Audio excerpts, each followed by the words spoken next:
ഹരേ രാമ രാമ രാമ ഹരേ ഹരേ. ഹരേ കൃഷ്ണ കൃഷ്ണ കൃഷ്ണ ഹരേ ഹരേ. ഹരേ രാമ രാമ രാമ ഹരേ ഹരേ. ഹരേ കൃഷ്ണ കൃഷ്ണ കൃഷ്ണ ഹരേ ഹരേ. ഹരേ രാമ രാമ രാമ ഹരേ ഹരേ. ഹരേ കൃഷ്ണ കൃഷ്ണ കൃഷ്ണ ഹരേ ഹരേ. ഹരേ രാമ രാമ രാമ ഹരേ ഹരേ. ഹരേ കൃഷ്ണ കൃഷ്ണ കൃഷ്ണ ഹരേ ഹരേ. സർവത്ര ഗോവിന്ദനാമസങ്കീർത്തനം. ഗോവിന്ദ ഗോവിന്ദ. ഗുരുർബ്രഹ്മാ ഗുരുർവിഷ്ണു ഗുരുർദേവോ മഹേശ്വര. ഗുരു സാക്ഷാൽ പരം ബ്രഹ്മ തസ്മൈ ശ്രീ ഗുരവേ നമഃ. ഗുരവേ സർവലോകാനാം ഭിഷജേ ഭവരോഗിണാം നിധയേ സർവവിദ്യാനാം ദക്ഷിണാമൂർത്തയേ നമഃ. സദാശിവസമാരംഭാം വ്യാസശങ്കരമധ്യമാം അസ്മദാചാര്യപര്യന്താം വന്ദേ ഗുരുപരമ്പരാം. ജന്മാദ്യസ്യതന്വയാദുദരദശാർത്ഥേഷ്വഭിജ്ഞസ്വരാൾ തേനേ ബ്രഹ്മഹൃദായ ആദികവയേ മുഹ്യന്തിയൽ സൂരയ. തേജോ വാര്യമൃതാം യഥാ വിനിമയോ യത്ര ത്രിസർഗോ മൃഷാ ധാംനാ സ്വേന സദാ നിരസ്തകുഹകം സത്യം പരം ധീമഹി. ധർമ്മപ്രോച്ഛിതകൈതവോത്ര പരമോ നിർമ്മത്സരാണാം സദാം വേദ്യം വാസ്തവമത്ര വസ്തു ശിവദം താപത്രയോന്മൂലനം. ശ്രീമദ്ഭാഗവതേ മഹാമുനികൃതേ കിം വാ പരൈരീശ്വര സദ്യോ ഹൃദ്യവരുദ്ധ്യതേത്ര കൃതിഭിഃ ശുശ്രൂഷുഭിഃ തൽക്ഷണാൽ. നിഗമകൽപതരോർഗളിതം ഫലം ശുകമുഖാദമൃതദ്രവസംയുധം പിബത ഭാഗവതം രസമാലയം മുഹുരഹോ രസികാ ഭുവി ഭാവുകാഃ. സച്ചിദാനന്ദരൂപായ വിശ്വൽപത്യാദിഹേതവേ താപത്രയവിനാശായ ശ്രീകൃഷ്ണായ വയം നമഃ. യം പ്രവ്രജന്തമനുപേതമപേതകൃത്യം ദ്വൈപായനോ വിരഹകാതര ആജുഹാവ. പുത്രേതി തന്മയതയാദരവോഭിനേതു തം സർവഭൂതഹൃദയം മുനിമാനതോസ്മി. യസ്വാനുഭാവമഖിലശ്രുതിസാരമേകമധ്യാത്മദീപം അതിതിദീർഷതാം തമോന്ധം സംസാരിണാം കരുണയാഃ പുരാണഗുഹ്യം തം വ്യാസസൂനുമുപയാമി ഗുരും മുനീനാം. നാരായണം നമസ്കൃത്യ നരം ചൈവ നരോത്തമം ദേവീം സരസ്വതീം വ്യാസം തതോ ജയമുദീരയേൽ. കൃഷ്ണായ വാസുദേവായ ദേവകീനന്ദനായ ച നന്ദഗോപകുമാരായ ഗോവിന്ദായ നമോ നമഃ. കൃഷ്ണായ വാസുദേവായ ഹരയേ പരമാത്മനെ പ്രണതക്ലേശനാശായ ഗോവിന്ദായ നമോ നമഃ. നമോ ഭഗവതേ തുഭ്യം വാസുദേവായ ധീമഹി പ്രദ്യുമ്നായ അനിരുദ്ധായ നമഃ സംകർഷണായ ച. നമോ ഭഗവതേ തുഭ്യം പുരുഷായ മഹാത്മനെ ഹരയേ അദ്ഭുതസിംഹായ ബ്രഹ്മണേ പരമാത്മനെ.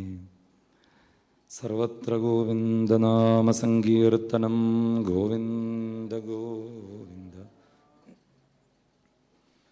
അഭിവന്ദ്യരായ ഗുരുജനങ്ങൾ, അതുപോലെ ഗുരു ഭാവത്തിൽ അനുഗ്രഹിക്കുന്നതായിട്ടുള്ള എല്ലാ സജ്ജനങ്ങളെയും നമസ്കരിച്ചുകൊണ്ട് ശ്രീമദ് ഭാഗവതത്തിലെ പ്രഥമ സ്കന്ധം, ആ പ്രഥമ സ്കന്ധത്തോടുകൂടി വർണ്ണിക്കുന്നതായിട്ടുള്ള ശുക ആഗമനവും, അതുപോലെ ദ്വിതീയ സ്കന്ധാരംഭത്തിലെ ശുഖസാരസ്വത മന്ത്രം എന്നുള്ള ആ വളരെ പ്രധാനമായിട്ടുള്ള ഭാഗങ്ങളെ ഒന്ന് അനുസ്മരിക്കാൻ സാധിച്ചത് വലിയൊരു സൗഭാഗ്യമായിട്ട് വിചാരിക്കണം.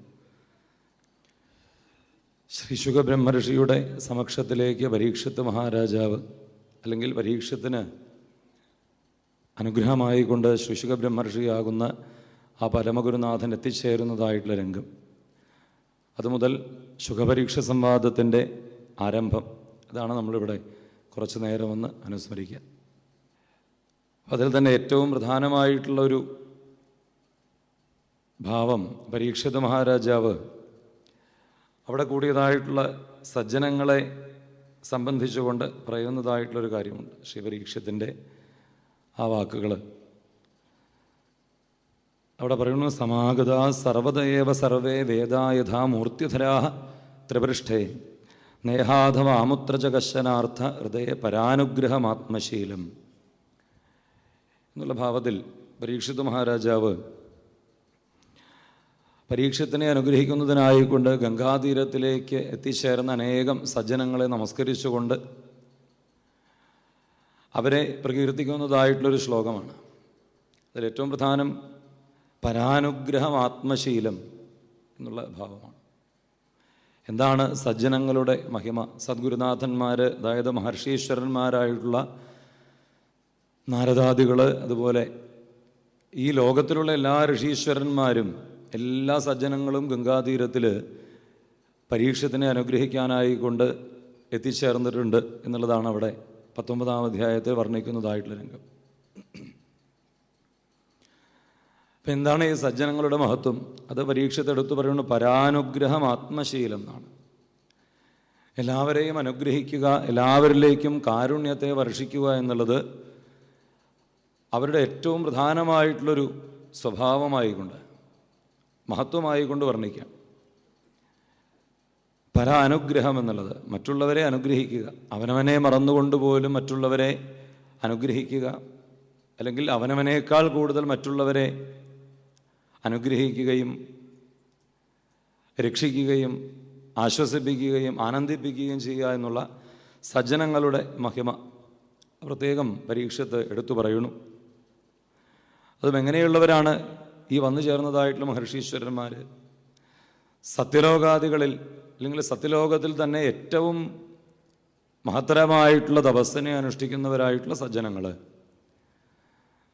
പരം സത്യം എന്നുള്ള ഭാവത്തിലേക്ക് ഉയരാൻ സാധിച്ച പരമഹംസഭാവത്തിലേക്ക് എത്തിച്ചേർന്നവരായിട്ടുള്ള സജ്ജനങ്ങൾ എന്ന് തന്നെയാണ് അവിടെ പരീക്ഷത്ത് സൂചിപ്പിക്കുന്നത്.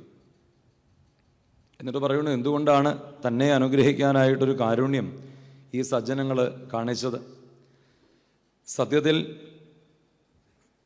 ഒരു മഹർഷീശ്വരനെ നിന്ദിച്ചുകൊണ്ടാണ് താൻ ഇവിടെ എത്തിച്ചേർന്നിട്ടുള്ളത്. ഒരു മഹർഷീശ്വരനെ നിന്ദിക്കുകയും അതുമൂലമായിട്ടുണ്ടായ ഒരു ബ്രാഹ്മണ ശാപം, മഹർഷിയുടെ പുത്രൻ ശമീകപുത്രനായിട്ടുള്ള ശൃംഗി എന്നുള്ള മുനികുമാരൻ ശപിച്ചതും, ഇന്നേക്ക് 7-ാം ദിവസം തക്ഷകൻ കടിച്ചു മരിക്കട്ടെ എന്നുള്ള ഒരു മഹാശാപം, അതിനെ ലഭിച്ചുകൊണ്ടാണ് താനിവിടെ ഈ ഗംഗാതീരത്തിലേക്ക് എത്തിച്ചേർന്നിട്ടുള്ളത്. അങ്ങനെ ഒരു വലിയ ഈശ്വരനിന്ദയ്ക്ക് തുല്യമായിട്ടുള്ള, അല്ലെങ്കിൽ മഹാൻ നിന്ദ ചെയ്തതായിട്ടുള്ള തന്നോട് ഇങ്ങനെയൊരു കാരുണ്യം ഈ സജ്ജനങ്ങൾ കാണിക്കണമെങ്കിൽ അതൊരിക്കലും എൻ്റെ മഹത്വമല്ല, പിന്നെന്താണ്? പിന്നെ തികച്ചും അവരുടെ ആ ഹൃദയവിശാലതയാണ്. അവർക്കുള്ള ഈ പ്രപഞ്ചത്തിനോടും ഈ സർവചരാചരങ്ങളോടുമുള്ള ഈശ്വരതുല്യമായിട്ടുള്ള ആ പ്രേമം തന്നെയാണ് തന്നെ അനുഗ്രഹിക്കാൻ വേണ്ടി ഈ ഗംഗാതീരത്തിലേക്ക് ഇത്രയും മഹാപാപിയായിട്ടുള്ള എൻ്റെ മുമ്പിലേക്ക് എത്തിച്ചേർന്നതായിട്ടുള്ള സജ്ജനങ്ങളെ കാണുമ്പോൾ അതാണ് ഏറ്റവും ആനന്ദകരമായിക്കൊണ്ട് എനിക്ക് കാണാൻ സാധിക്കണത് എന്ന് പരീക്ഷിത മഹാരാജാവ്. അപ്പം എന്താണ് പരീക്ഷത്തിൻ്റെ മഹിമ എന്നുള്ളതൊക്കെ പ്രഥമസ്കന്ധത്തിൽ അവസാന ഭാഗങ്ങളിൽ നമുക്ക് വർണ്ണിച്ച് കേൾക്കാം. ഇപ്പോൾ ഇവിടെ സമർപ്പിച്ചതായിട്ടുള്ള കുന്തി ദേവിയുടെയും ഭീഷ്മപിതാമഹൻ്റെയും ഒക്കെ മഹത്വം വേദവ്യാസ മഹർഷി തന്നെ ഭാഗവതത്തിൽ ഏറ്റവും പ്രധാനമായിക്കൊണ്ട് എടുത്തു പറയുന്നതായിട്ടുള്ള കാര്യങ്ങൾ ഭാഗവത ആരംഭത്തിൽ തന്നെ എല്ലാം തന്നെ ശ്രീകൃഷ്ണ പാദാരവിന്ദങ്ങളിലേക്ക് സമർപ്പിച്ചതായിട്ടുള്ള സജ്ജനങ്ങളുടെ മഹിമ.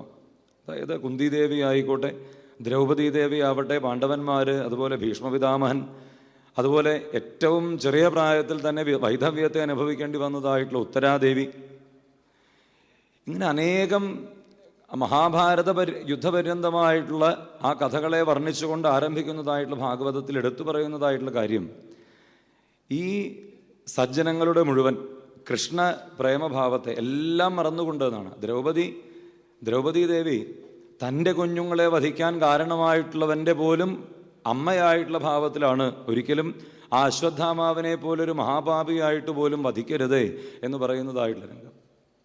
തൻ്റെ കുട്ടികളെ കൊന്നവനാണ്. പക്ഷേ ആ ദ്രൗപദി പറയണു ഞാനൊരമ്മയാണ്. ആ ദ്രൗപദിയിലെ മാതൃഭാവം ഏറ്റവും ഉച്ചത്തിലെത്തിയത് എങ്ങനെയാണ്?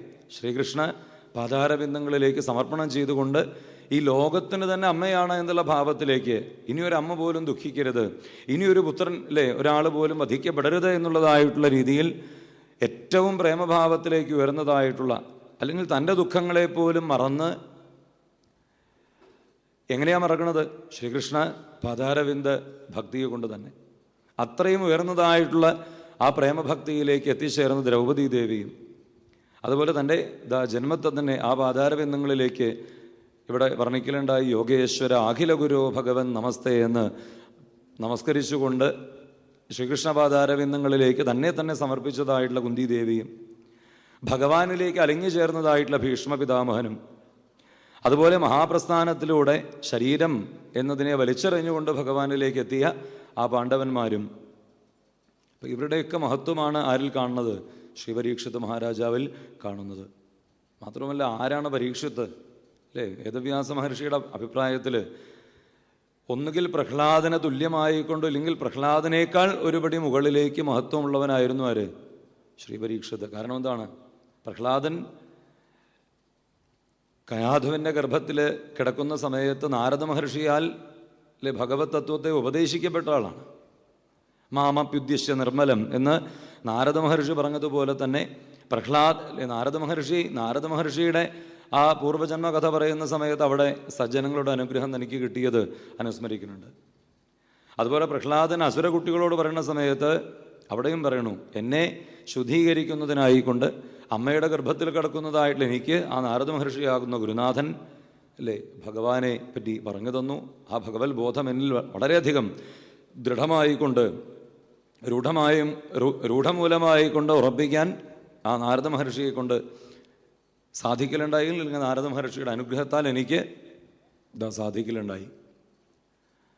മഹാത്മ്യത്തിൽ തന്നെ പറയുന്നതാണ് ജയതി ജഗതിമായാം യസ്യ കായാധവസ്തേ വചനരചനമേകം കേവലം ശാകലയ്യ ധ്രുവപദമപിയാതോ യൽ കൃപാദോ ധ്രുവോയം സകലകുശലപാത്രം ബ്രഹ്മപുത്രം നദാസ്മി എന്ന് ശ്രീനാരദ മഹർഷിയെ നമസ്കരിക്കുന്ന സമയത്ത് അവിടെ ധ്രുവകുമാരനെയും കയാധുപുത്രനായിട്ടുള്ള പ്രഹ്ലാദനെയും ഒക്കെ എടുത്തു പറയണം.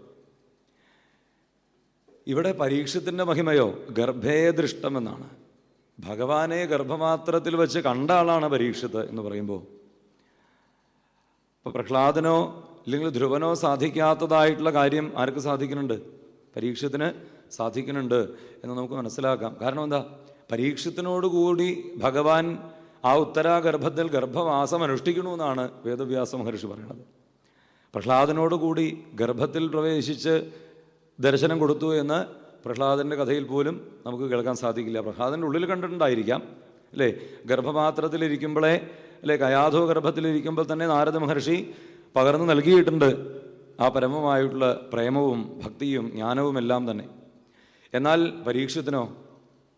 പരീക്ഷത്തിനെ പറ്റി പറയുന്നതാണ് മഹാഭാഗവതോ മഹാൻ എന്നൊക്കെ എടുത്തെടുത്ത് പറയണമെന്നാണ്. അതുപോലെ ശിശുബ്രഹ്മർഷി തന്നെ ദശമസ്കന്ധത്തിൽ ഭാഗവതോത്തമോത്തമ എന്നൊക്കെ ആ പരീക്ഷത്തിനെ പ്രകീർത്തിക്കുന്നത് കേൾക്കാൻ സാധിക്കും. എങ്ങനെയാണ് ഇത്രയും ഭാഗവതോത്തമൻ ഭാഗവതോത്തമോത്തമൻ എന്നുള്ള ഭാവത്തിലേക്കോ പരീക്ഷത്തിനെ എത്തിച്ചത്?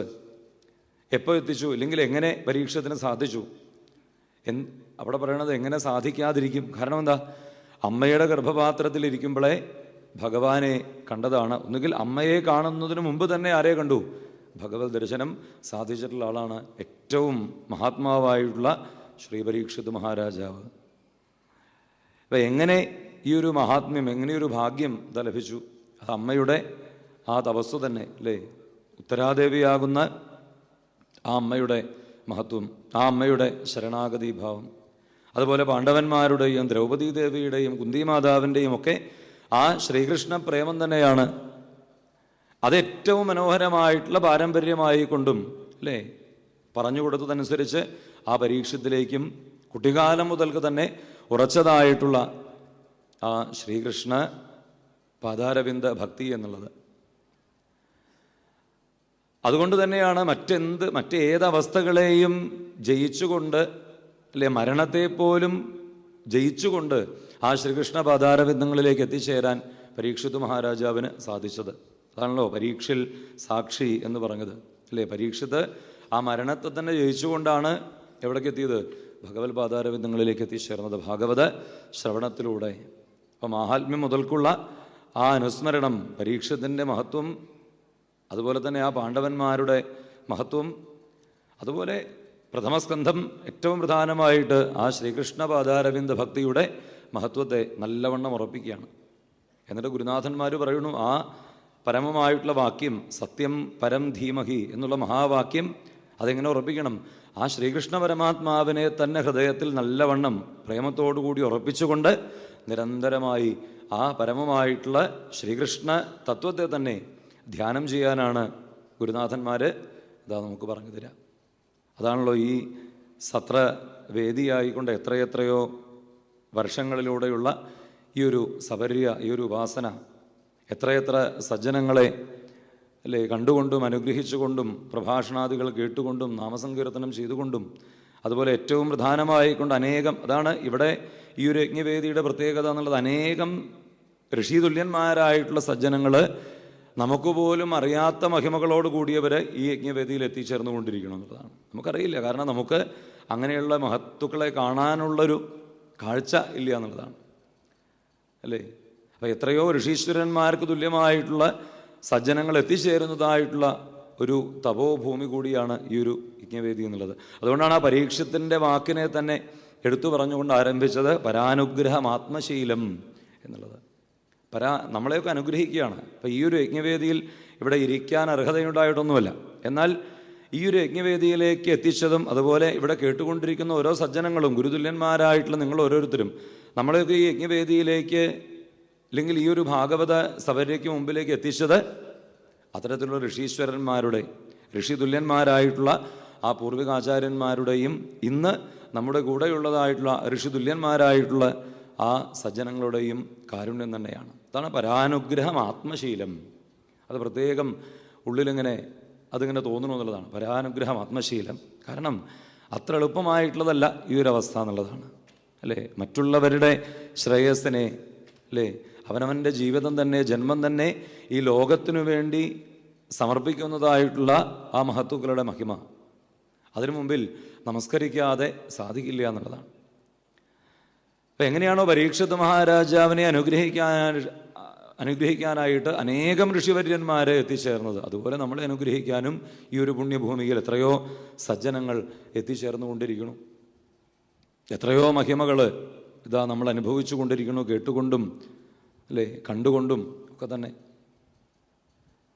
അപ്പോൾ ഭാഗവതം പറയുന്നതായിട്ടുള്ള ആ പരമലക്ഷ്യത്തിലേക്ക് എത്തിച്ചേരാൻ നമുക്ക് സാധിക്കുമെന്നുള്ളത് തീർച്ചയാണെന്നാണ്. അതിനുവേണ്ടിയാണ് ഈ സത്സംഗങ്ങളൊക്കെ തന്നെ. ഇവിടെ പരീക്ഷത്തിൻ്റെ ആ മഹിമയെ വർണ്ണിച്ചുകൊണ്ടാണ്, അല്ലേ, പരീക്ഷിത് മഹാരാജാവിൻ്റെ കാലഘട്ടത്തെ പറ്റി വർണ്ണിച്ചുകൊണ്ട് പരീക്ഷിത്ത് തൻ്റെ ആ ജന്മം അത് ലോകത്തിന് സമർപ്പിച്ചു എന്നാണ്. പരീക്ഷത്തിന് എവിടെയും കേൾക്കാൻ സാധിക്കുന്നത് ശ്രീകൃഷ്ണ പരമാത്മാവിൻ്റെ മഹത്വവും തൻ്റെ പൂർവികന്മാരായിട്ടുള്ള ആ പാണ്ഡവന്മാരുടെ മഹിമയുമാണ്. അങ്ങനെ രോമാഞ്ചത്തോടുകൂടി പരീക്ഷിത്ത് തൻ്റെ പൂർവികന്മാരെ പറ്റിയും ഭഗവാനെ പറ്റിയും കേട്ട് അങ്ങനെ പരീക്ഷത്തിന് കുട്ടിക്കാലം മുതൽക്കേ ഉള്ളതാണ് ഭഗവത് കഥകളെ കേൾക്കാനുള്ള ആഗ്രഹം. ഭാഗവതം കേൾക്കണം, ഭഗവത് കഥകളെ കേൾക്കണം, ശ്രീകൃഷ്ണ കഥകൾ നിരന്തരം കേട്ടുകൊണ്ടിരിക്കണം, അതുമാത്രം മതി എന്നുള്ള ചിന്തയായിരുന്നു എന്നാണ് കുട്ടിക്കാലം മുതൽക്കേ പരീക്ഷത്തിന്. സ്കന്ദപുരാണത്തിലെ ഭാഗവത മാഹാത്മ്യം പറയുന്ന സമയത്ത് അതിനിടയിൽ സൂചിപ്പിക്കണ കൂടിയുണ്ട്. ആ സമയത്ത് സജ്ജനങ്ങൾ പരീക്ഷത്തിനോട് പറയുന്നതാണ്, പരീക്ഷത്തെ അങ്ങേക്ക് ഭഗവത് കഥകൾ കേൾക്കാനുള്ള ഒരു സമയമുണ്ട്, ആ സമയത്ത് അങ്ങ് ആ ഭഗവത് കഥകളെ വേണ്ട പോലെ കേൾക്കും. പക്ഷേ ഇന്ന് അങ്ങ് ചെയ്യേണ്ടത് എന്താണ്? ഇന്ന് അങ്ങ് ചെയ്യേണ്ടത്, അങ്ങൊരു ചക്രവർത്തിയാണ്, അല്ലെ, ഭാരതത്തിൻ്റെ മുഴുവൻ ചക്രവർത്തിയായിട്ടുള്ള അങ്ങ് ഇന്ന് ജനങ്ങളെ സേവിക്കുക, അല്ലേ, രാജ്യത്തെ വേണ്ട പോലെ പരിപാലിക്കുക, സൽക്കർമ്മങ്ങൾ ചെയ്യുക, സജ്ജനങ്ങളെ സേവിക്കുക, അങ്ങയുടെ ധർമ്മങ്ങളെ അനുഷ്ഠിക്കുകയാണ് ഇന്ന് വേണ്ടത് എന്ന് പറഞ്ഞിരുന്നു എന്നാണ്. അവർ തന്നെ പറഞ്ഞു കൊടുക്കും, അങ്ങേക്ക് ഇനി ഭഗവത് കഥകളെ കേൾക്കാനുള്ള അവസരമുണ്ടാവും, പക്ഷേ ഏത് തരത്തിലാണ് അതാർക്കറിയില്ല, അത് പരീക്ഷത്തിന് ഇതുവരെ മനസ്സിലായിട്ടില്ല എന്നാണ്. ആ രംഗത്തിലേക്കാണ് കാലം പരീക്ഷത്തിനെ എത്തിക്കുന്നതെന്നാണ്. കാലമെന്ന് പറഞ്ഞാൽ ഭഗവാൻ തന്നെ. ഇപ്പോൾ പറഞ്ഞല്ലോ അല്ലേ, ഭീഷ്മപിതാമഹൻ യുധിഷ്ഠിരനോട് പറഞ്ഞതായിട്ടുള്ള വാക്ക് ഇവിടെ അനുസ്മരിക്കലുണ്ടായി. കാലസ്വരൂപനായിട്ടുള്ള ഭഗവാൻ തന്നെ അല്ലേ. ആ കാലമാണ് ഇതിനൊക്കെ കാരണമായിട്ടുള്ളത്, ഇതിനൊക്കെ സാക്ഷിയായിട്ടുള്ളത്, ഇതിനൊക്കെ നിശ്ചയിക്കുന്നത്. അതിൽ ഉപകരണങ്ങൾ മാത്രമായിക്കൊണ്ട് നമ്മളേവരും വർത്തിച്ചുകൊണ്ടിരിക്കുക, ഒരു നിമിത്തമായിക്കൊണ്ട്. അപ്പം ഇവിടെ പരീക്ഷിത് മഹാരാജാവ് ഈ തൻ്റെ ജന്മത്തെ വേണ്ട പോലെ ലോകത്തിന് സമർപ്പിച്ച്, അതാണ് കലിയെപ്പോലും ജയിക്കാൻ ആർക്ക് സാധിച്ചു? പരീക്ഷത്തിന് സാധിച്ചു എന്നാണ്. കലിയെപ്പോലും നിയന്ത്രിച്ചുകൊണ്ട് തൻ്റെ നിർദ്ദേശമനുസരിച്ചുകൊണ്ട് ഇന്ന സ്ഥാനങ്ങളിൽ മാത്രമേ വർത്തിക്കാവൂ. ദ്യൂതം പാനം സ്ത്രീയ സ്തൂനാഹ എത്ര അധർമ്മശ്ചതുർവിധ പുനശ്ച യാജമാനായ ജാതരൂപമതാൽ പ്രഭു. അങ്ങനെ പരീക്ഷിത്ത് കലിയെപ്പോലും താൻ നിർദ്ദേശിച്ചതായിട്ടുള്ള സ്ഥാനങ്ങളിൽ മാത്രം ഒതുക്കി നിർത്തുന്നതായിട്ടുള്ള രംഗമൊക്കെ അവിടെ വർണ്ണിക്കുന്നുണ്ട്. പിന്നീട് വീണ്ടും കാലം മുന്നോട്ട് പോകുമ്പോൾ ഒരിക്കലൊരു നായാട്ടിൽ വെച്ചുകൊണ്ടാണ് അല്ലേ, നായാട്ടിനിടയിലാണ് ശമീകൻ എന്നുള്ള മഹർഷിയുടെ ആ തപോവനത്തിലേക്ക് എത്തിച്ചേർന്ന് തപസ്സനുഷ്ഠിച്ചുകൊണ്ടിരുന്നതായിട്ടുള്ള ആ മഹർഷീശ്വരനെ കണ്ട് ഉള്ളിലുണ്ടായതായിട്ടുള്ള കാമം. എന്തായിരുന്നു കാമം? കുറച്ച് ഭക്ഷണമോ കുറച്ച് വെള്ളമോ കിട്ടിയാൽ നന്നായിരുന്നു എന്നുള്ള തോന്നൽ. അത് ലഭിക്കാതിരുന്ന സമയത്തുണ്ടായതായിട്ടുള്ള ക്രോധം നിമിത്തമായിക്കൊണ്ട് ആ മഹർഷീശ്വരൻ തപസ് ചെയ്യുന്നത് കണ്ട് പരീക്ഷത്തിനുള്ളിൽ തോന്നിയതാണ്, കള്ള സമാധിയിലിരിക്കണു, എനിക്ക് വല്ലതും തരേണ്ടി വന്നാലോ എന്ന് വിചാരിച്ചിട്ടാണോ ഇയാൾ കണ്ണടച്ചിരിക്കണത് എന്ന് ആരുടെ ഉള്ളിൽ തോന്നിയതാണ്? പരീക്ഷത്തിനുള്ളതെന്നാണ്. അങ്ങനെയാണ് തെറ്റിദ്ധരിച്ചുകൊണ്ട് വലിയ അധർമ്മത്തെ പ്രവർത്തിക്കാൻ അല്ലേ പരീക്ഷിത് മഹാരാജാവിന് ഇടവരുന്നതും.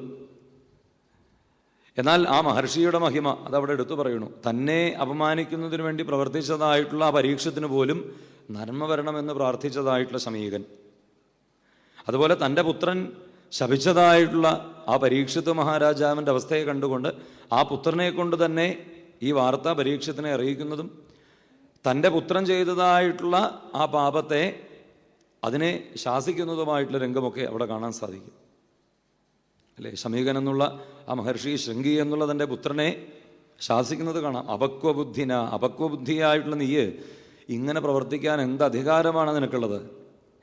നമ്മളെയൊക്കെ രക്ഷിച്ചുകൊണ്ടിരിക്കുന്നതായിട്ടുള്ള ആ പരീക്ഷിത് എന്നുള്ള മഹാരാജാവ് ചെറിയൊരു അബദ്ധം കാണിക്കലുണ്ടായി. ശമീകനെ സംബന്ധിച്ച് അത്രയേ ഉള്ളൂ എന്നാണ്. ചെറിയൊരു അബദ്ധം അദ്ദേഹത്തിന് സംഭവിച്ചു. പക്ഷേ ആ ചെറിയൊരു അബദ്ധത്തിൻ്റെ പേരിൽ നീ ചെയ്തതായിട്ടുള്ള വലിയ മഹാപാപം അല്ലേ, ആ ജീവനെ തന്നെ, അദ്ദേഹത്തിൻ്റെ ജന്മത്തെ തന്നെ നശിപ്പിക്കുന്നതായിട്ട് തീരണമല്ലോ. ഇങ്ങനെയൊന്നും ഒരിക്കലും പ്രവർത്തിക്കരുത് എന്നുള്ളൊരു മുന്നറിയിപ്പ് തൻ്റെ പുത്രനെ ശാസിച്ചുകൊണ്ട്. ഇന്ന് നമുക്ക് കാണാം, ഇന്ന് നമ്മുടെ കുട്ടികൾ എന്ത് ചെയ്താലും ഒരു കുഴപ്പമില്ല, എന്തും ചെയ്യാം, ആരെ വേണമെങ്കിൽ തല്ലിക്കൊന്നാലും നന്നായി എന്ന് പറയുന്ന സുനീതയെ പോലെയുള്ള ആൾക്കാരെ പലപ്പോഴും കാണാൻ സാധിക്കും. ഭാഗവതത്തിൽ വേനൻ്റെ കഥ പറയുമ്പോൾ പറയും, അവിടെ ഒപ്പമുള്ള കുട്ടികളെ കൊന്നാലും വേണ്ടില്ല അമ്മ പറയും നന്നായി എന്ന്. അല്ലെങ്കിൽ അതിനെ അനുകൂലിക്കുന്ന തരത്തിൽ പെരുമാറുന്നതായിട്ടുള്ള സുനീത എന്നുള്ള കഥാപാത്രത്തെയൊക്കെ നമുക്ക് വേനൻ്റെ കഥയിൽ കാണാം. ഇന്നിപ്പോൾ എത്രയാ വേനന്മാർ. അതുപോലെ എന്തു പറഞ്ഞാലും അവനവൻ്റെ കുട്ടികൾ എന്ത് ചെയ്താലും ഒരു കുഴപ്പമില്ല, എന്തും ചെയ്യാമെന്നുള്ള അവസ്ഥ. അങ്ങനെ പാടില്ല എന്നാണ്. അവനവൻ്റെ കുട്ടികളാണെങ്കിലും ചെയ്യുന്ന തെറ്റിനെ ഉടൻ തന്നെ അല്ലേ അതിനെ തിരുത്തി ശരിയായിട്ടുള്ള മാർഗത്തെ കാണിച്ചു കൊടുക്കേണ്ടതായിട്ടുള്ള ഉത്തരവാദിത്വം അച്ഛനമ്മമാർക്കുണ്ട് എന്നുള്ളത് ഈ ശമീകൻ തൻ്റെ പുത്രൻ ചെയ്തതായിട്ടുള്ള അധർമ്മത്തെയാണ് അവിടെ പറഞ്ഞു മനസ്സിലാക്കുന്നത്. എന്നാൽ പരീക്ഷിത്ത് തന്നെ നിന്ദിച്ചു എന്നുള്ളത് പോലും ആ മഹർഷീശ്വരന് ഒരു വിഷയമല്ല. കാരണം മഹർഷി പറയണു, ഈ ചീഞ്ഞളിഞ്ഞതായിട്ടുള്ള ആ പാമ്പിൻ്റെ ശവശരീരവും അല്ലേ ചെയ്യാത്തതായിട്ടുള്ള ഇല്ലെങ്കിൽ നശിക്കാത്തത് ഇതുവരെ നശിച്ചിട്ടില്ല എന്ന് മാത്രമേ ഉള്ളൂ ഈ ശരീരം എന്തുപോലെയാണ്? ഈ പാമ്പിൻ്റെ ശരീരം പോലെ തന്നെ ചീഞ്ഞളിഞ്ഞ് നാറി പോകുന്നതാണ്, ഇല്ലെങ്കിൽ പുഴുവരിച്ചു പോകുന്നതാണ്. അതിനു മുകളിൽ എന്ത് അഭിമാനമാണ് വെച്ചിരിക്കേണ്ടത്? അപ്പം എന്നെ സംബന്ധിച്ച് ഈ പാമ്പിൻ്റെ ശവശരീരമായാലും എൻ്റെ ഈ ശരീരമായാലും രണ്ടും ഒരുപോലെ തന്നെയാണ്. എന്നെ അപമാനിച്ചു എന്നൊന്നും എനിക്ക് തോന്നിയിട്ടില്ല. പക്ഷേ എന്നെ അപമാനിച്ചു എന്ന് നിനക്ക് തോന്നിയതായിട്ടുള്ള അവസ്ഥയിൽ വലിയൊരു അധർമ്മത്തിലാണ് നീ എത്തിപ്പെട്ടിരിക്കുന്നത്. അതുകൊണ്ട് ആ ചെയ്തതായിട്ടുള്ള അധർമ്മത്തെ ഇല്ലാതെയാക്കുന്നതിന് വേണ്ടതായിട്ടുള്ള കാര്യങ്ങൾ നീ ചെയ്യണം. അതുപോലെ തന്നെ അല്ലേ ചെയ്തതായിട്ടുള്ള അധർമ്മത്തിൽ ഏറ്റവും കൂടുതൽ പശ്ചാത്താപമാണ് നിനക്കുണ്ടാവേണ്ടത്. ഇനി ഇങ്ങനെയുള്ള അധർമ്മങ്ങൾ പ്രവർത്തിക്കരുത് എന്ന് പറഞ്ഞുകൊണ്ട് ആ ശമീക മഹർഷി തൻ്റെ ശരീരത്തിൽ ഇട്ടതായിട്ടുള്ള ആ ശവശരീരത്തെ എടുത്തു കളഞ്ഞ് വീണ്ടും സ്നാനാദികൾ ചെയ്തു വന്ന് അവിടെ തപസ്സനായിക്കൊണ്ടിരിക്കുന്നത് ഒരു ഭാവഭേദവുമില്ലാതെ. എന്നിട്ടും ഉള്ളിൽ പ്രാർത്ഥന പരീക്ഷത്തിന് നന്മ വരുത്തണേ എന്നുള്ളതാണ്. അതാണ് പരീക്ഷത്ത് പറയാൻ കാരണം. എനിക്ക് ഇത്രയും വലിയതായിട്ടുള്ള അപരാധം സംഭവിച്ചിട്ട് പോലും പ്രായോപവേശം എന്നുള്ള വ്രതത്തെ എടുത്തുകൊണ്ട് ഗംഗാതീരത്തിലേക്ക് എത്തിച്ചേർന്നതായിട്ടുള്ള എന്നെ അനുഗ്രഹിക്കാനായിട്ട് ഇത്രയും മഹർഷീശ്വരന്മാരായിട്ടുള്ള നിങ്ങളെല്ലാവരും എത്തിച്ചേർന്നില്ലേ? ഇതിനേക്കാളും വലിയൊരു ഭാഗ്യം എനിക്ക് ലഭിക്കാനില്ല. ഇനി എനിക്കൊരു ഭയവുമില്ല എന്നാണ്. മരണത്തെ പേടിക്കണില്ല എന്നാണ്. അതൊക്കെ എപ്പോഴേ ജയിച്ചു കഴിഞ്ഞു എന്നാണ്. മരണഭയം എന്നുള്ളത് എനിക്കില്ല. തക്ഷകൻ വന്ന് കടിച്ചോട്ടെ, ഈ ശരീരം നശിച്ചോട്ടെ. പക്ഷേ അതിനു മുമ്പ് അലം ഗായത വിഷ്ണുഗാഥ, ഭഗവത് കഥകളെ എനിക്ക് പാടിത്തരണേ. മാത്രവുമല്ല എൻ്റെ ഉള്ളിലുള്ള ചില സംശയങ്ങൾ അതൊക്കെ തീർത്തു തന്ന് എന്നെ അനുഗ്രഹിക്കണേ എന്നുള്ളതാണ് സജ്ജനങ്ങളോടൊക്കെ പരീക്ഷിത് മഹാരാജാവ് അവിടെ പ്രാർത്ഥിക്കുക. നാരദ മഹർഷിയുണ്ട്, വേദവ്യാസാദികളുണ്ട്, പരാശര മഹർഷിയുണ്ട്, വിശ്വാമിത്ര മഹർഷിയുണ്ട്, സാക്ഷാൽ പരശുരാമസ്വാമിയായിട്ടുള്ള ഭഗവാൻ എല്ലാവരും ഉണ്ടെന്നാണ്. എല്ലാവരും ആ ഗംഗാതീരത്തിലേക്ക് പരീക്ഷത്തിനെ അനുഗ്രഹിക്കുന്നതിനായി കൊണ്ട് എത്തിച്ചേർന്നിട്ടുണ്ട്. സാധാരണ നിലയ്ക്ക് നമുക്ക് ലോകത്തിൽ കാണാം അല്ലേ, എത്രയെത്ര അവസ്ഥകൾ പറഞ്ഞാലും വേണ്ടില്ല, അവനവനിലേക്ക് ഏതെങ്കിലും തരത്തിലുള്ള നിന്ദയൊക്കെ ചെയ്തു കഴിഞ്ഞാൽ ആ നിന്ദിച്ചവനോട് എന്തുണ്ടാവും, ഒരു വെറുപ്പൊക്കെ ചിലപ്പോൾ ഉണ്ടാവാൻ സാധ്യതയുണ്ട്. ഇവിടെ ഇപ്പോൾ ഈ മഹർഷീശ്വരന്മാർ ഇവരുടെയൊക്കെ കൂട്ടത്തിലുള്ള, അല്ലെങ്കിൽ ഇവരുടെ കുലത്തിൽ, ആ മഹർഷി കുലത്തിൽ തന്നെയുള്ള ശമീകൻ എന്നുള്ള മഹാത്മാവിനെയാണ് ആര് നിന്ദിച്ചിരിക്കുന്നത്? പരീക്ഷിച്ച് നിന്ദിച്ചിരിക്കുന്നത്. സത്യത്തിൽ പരീക്ഷിച്ച് തന്നെ പറയണു, നിങ്ങളൊക്കെ എന്നെ നിങ്ങളുടെ രീതിയിലും ശപിക്കേണ്ടവരാണ്. കാരണം എന്താ, ഏറ്റവും വലിയ അപകടമാണ് അധർമ്മമാണ് ഞാൻ പ്രവർത്തിച്ചിരിക്കുന്നത്, മഹാപാപമാണ് ചെയ്തിരിക്കുന്നത്. ആ പാപം വെച്ചുകൊണ്ട് നിങ്ങൾ എന്നെ ശപിക്കേണ്ടതിന് പകരം നിങ്ങൾ എന്നെ അനുഗ്രഹിക്കുന്നതിനായിക്കൊണ്ട് എൻ്റെ ഈ ഗംഗാ നദീ തീരത്തിലേക്ക് എത്തിച്ചേർന്ന് എൻ്റെ മുമ്പിൽ എത്തിച്ചേർന്നിരിക്കുകയാണല്ലോ. അതുകൊണ്ട് നിങ്ങൾ തന്നെ എനിക്ക് വേണ്ടതായിട്ടുള്ള ആ മാർഗത്തെ പറഞ്ഞു തരണേ എന്നുള്ള പ്രാർത്ഥന. ആ പ്രാർത്ഥനയാണത് പരീക്ഷത്തിൻ്റെ മുമ്പിൽ എത്തിച്ചേർന്നതായിട്ടുള്ള മഹർഷീശ്വരന്മാർ പറയണു, പരീക്ഷത്തെ അങ്ങയെപ്പോലെ ഇത്ര മഹത്വമുള്ളതായിട്ടുള്ള ഒരാളെ കാണൽ സാധിച്ചിട്ടില്ല. ശരീരത്തിലിരിക്കുന്ന സമയത്ത് തന്നെ എല്ലാത്തിനെയും ഉപേക്ഷിച്ചുകൊണ്ട് ഒരു നിമിഷ നേരം കൊണ്ട് തൻ്റെ ഈ ജന്മം വളരെ കുറച്ച് ദിവസങ്ങളേ ഉള്ളൂ എന്നറിയുന്നതോടുകൂടി എല്ലാം വലിച്ചെറിഞ്ഞുകൊണ്ട് ശ്രീകൃഷ്ണപാദാരവിന്ദങ്ങളെ ആശ്രയിക്കുന്നതായിട്ടുള്ളൊരു മഹാത്മാവിനെ ലോകത്തിൽ അധികം കാണാൻ സാധിച്ചിട്ടില്ല.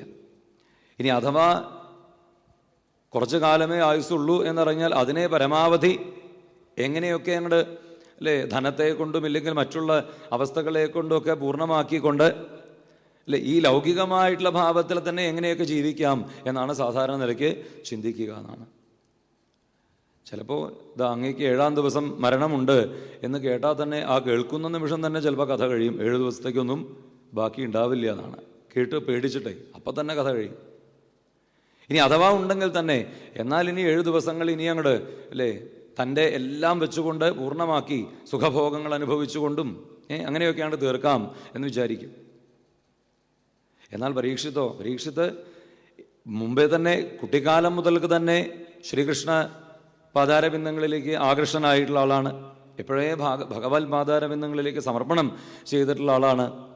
ഇപ്പോഴതാ തനിക്ക് താൻ ചെയ്തതായിട്ടുള്ളൊരു മഹാപാപത്തിന് പശ്ചാത്താപത്തോടു കൂടി ഇരിക്കുന്ന സമയത്താണ് തനിക്ക് വലിയൊരു ശാപവും ലഭിച്ചിരിക്കുന്നത്. എന്താ ശാപം? തൻ്റെ മരണം 7-ാം ദിവസം സംഭവിക്കണു. ശാപം കിട്ടിയതോടുകൂടി വലിയ സന്തോഷമാണ് പരീക്ഷത്തിനുണ്ടായതെന്നാണ്, അല്ലെങ്കിൽ ആശ്വാസമാണ് ഉണ്ടായത്. കാരണം എന്താ, ഇങ്ങനെ വലിയൊരു മഹാപാപം ചെയ്തതായിട്ടുള്ള താനിനി അധികകാലം ജീവിച്ചിട്ട് എന്ത് കാര്യം?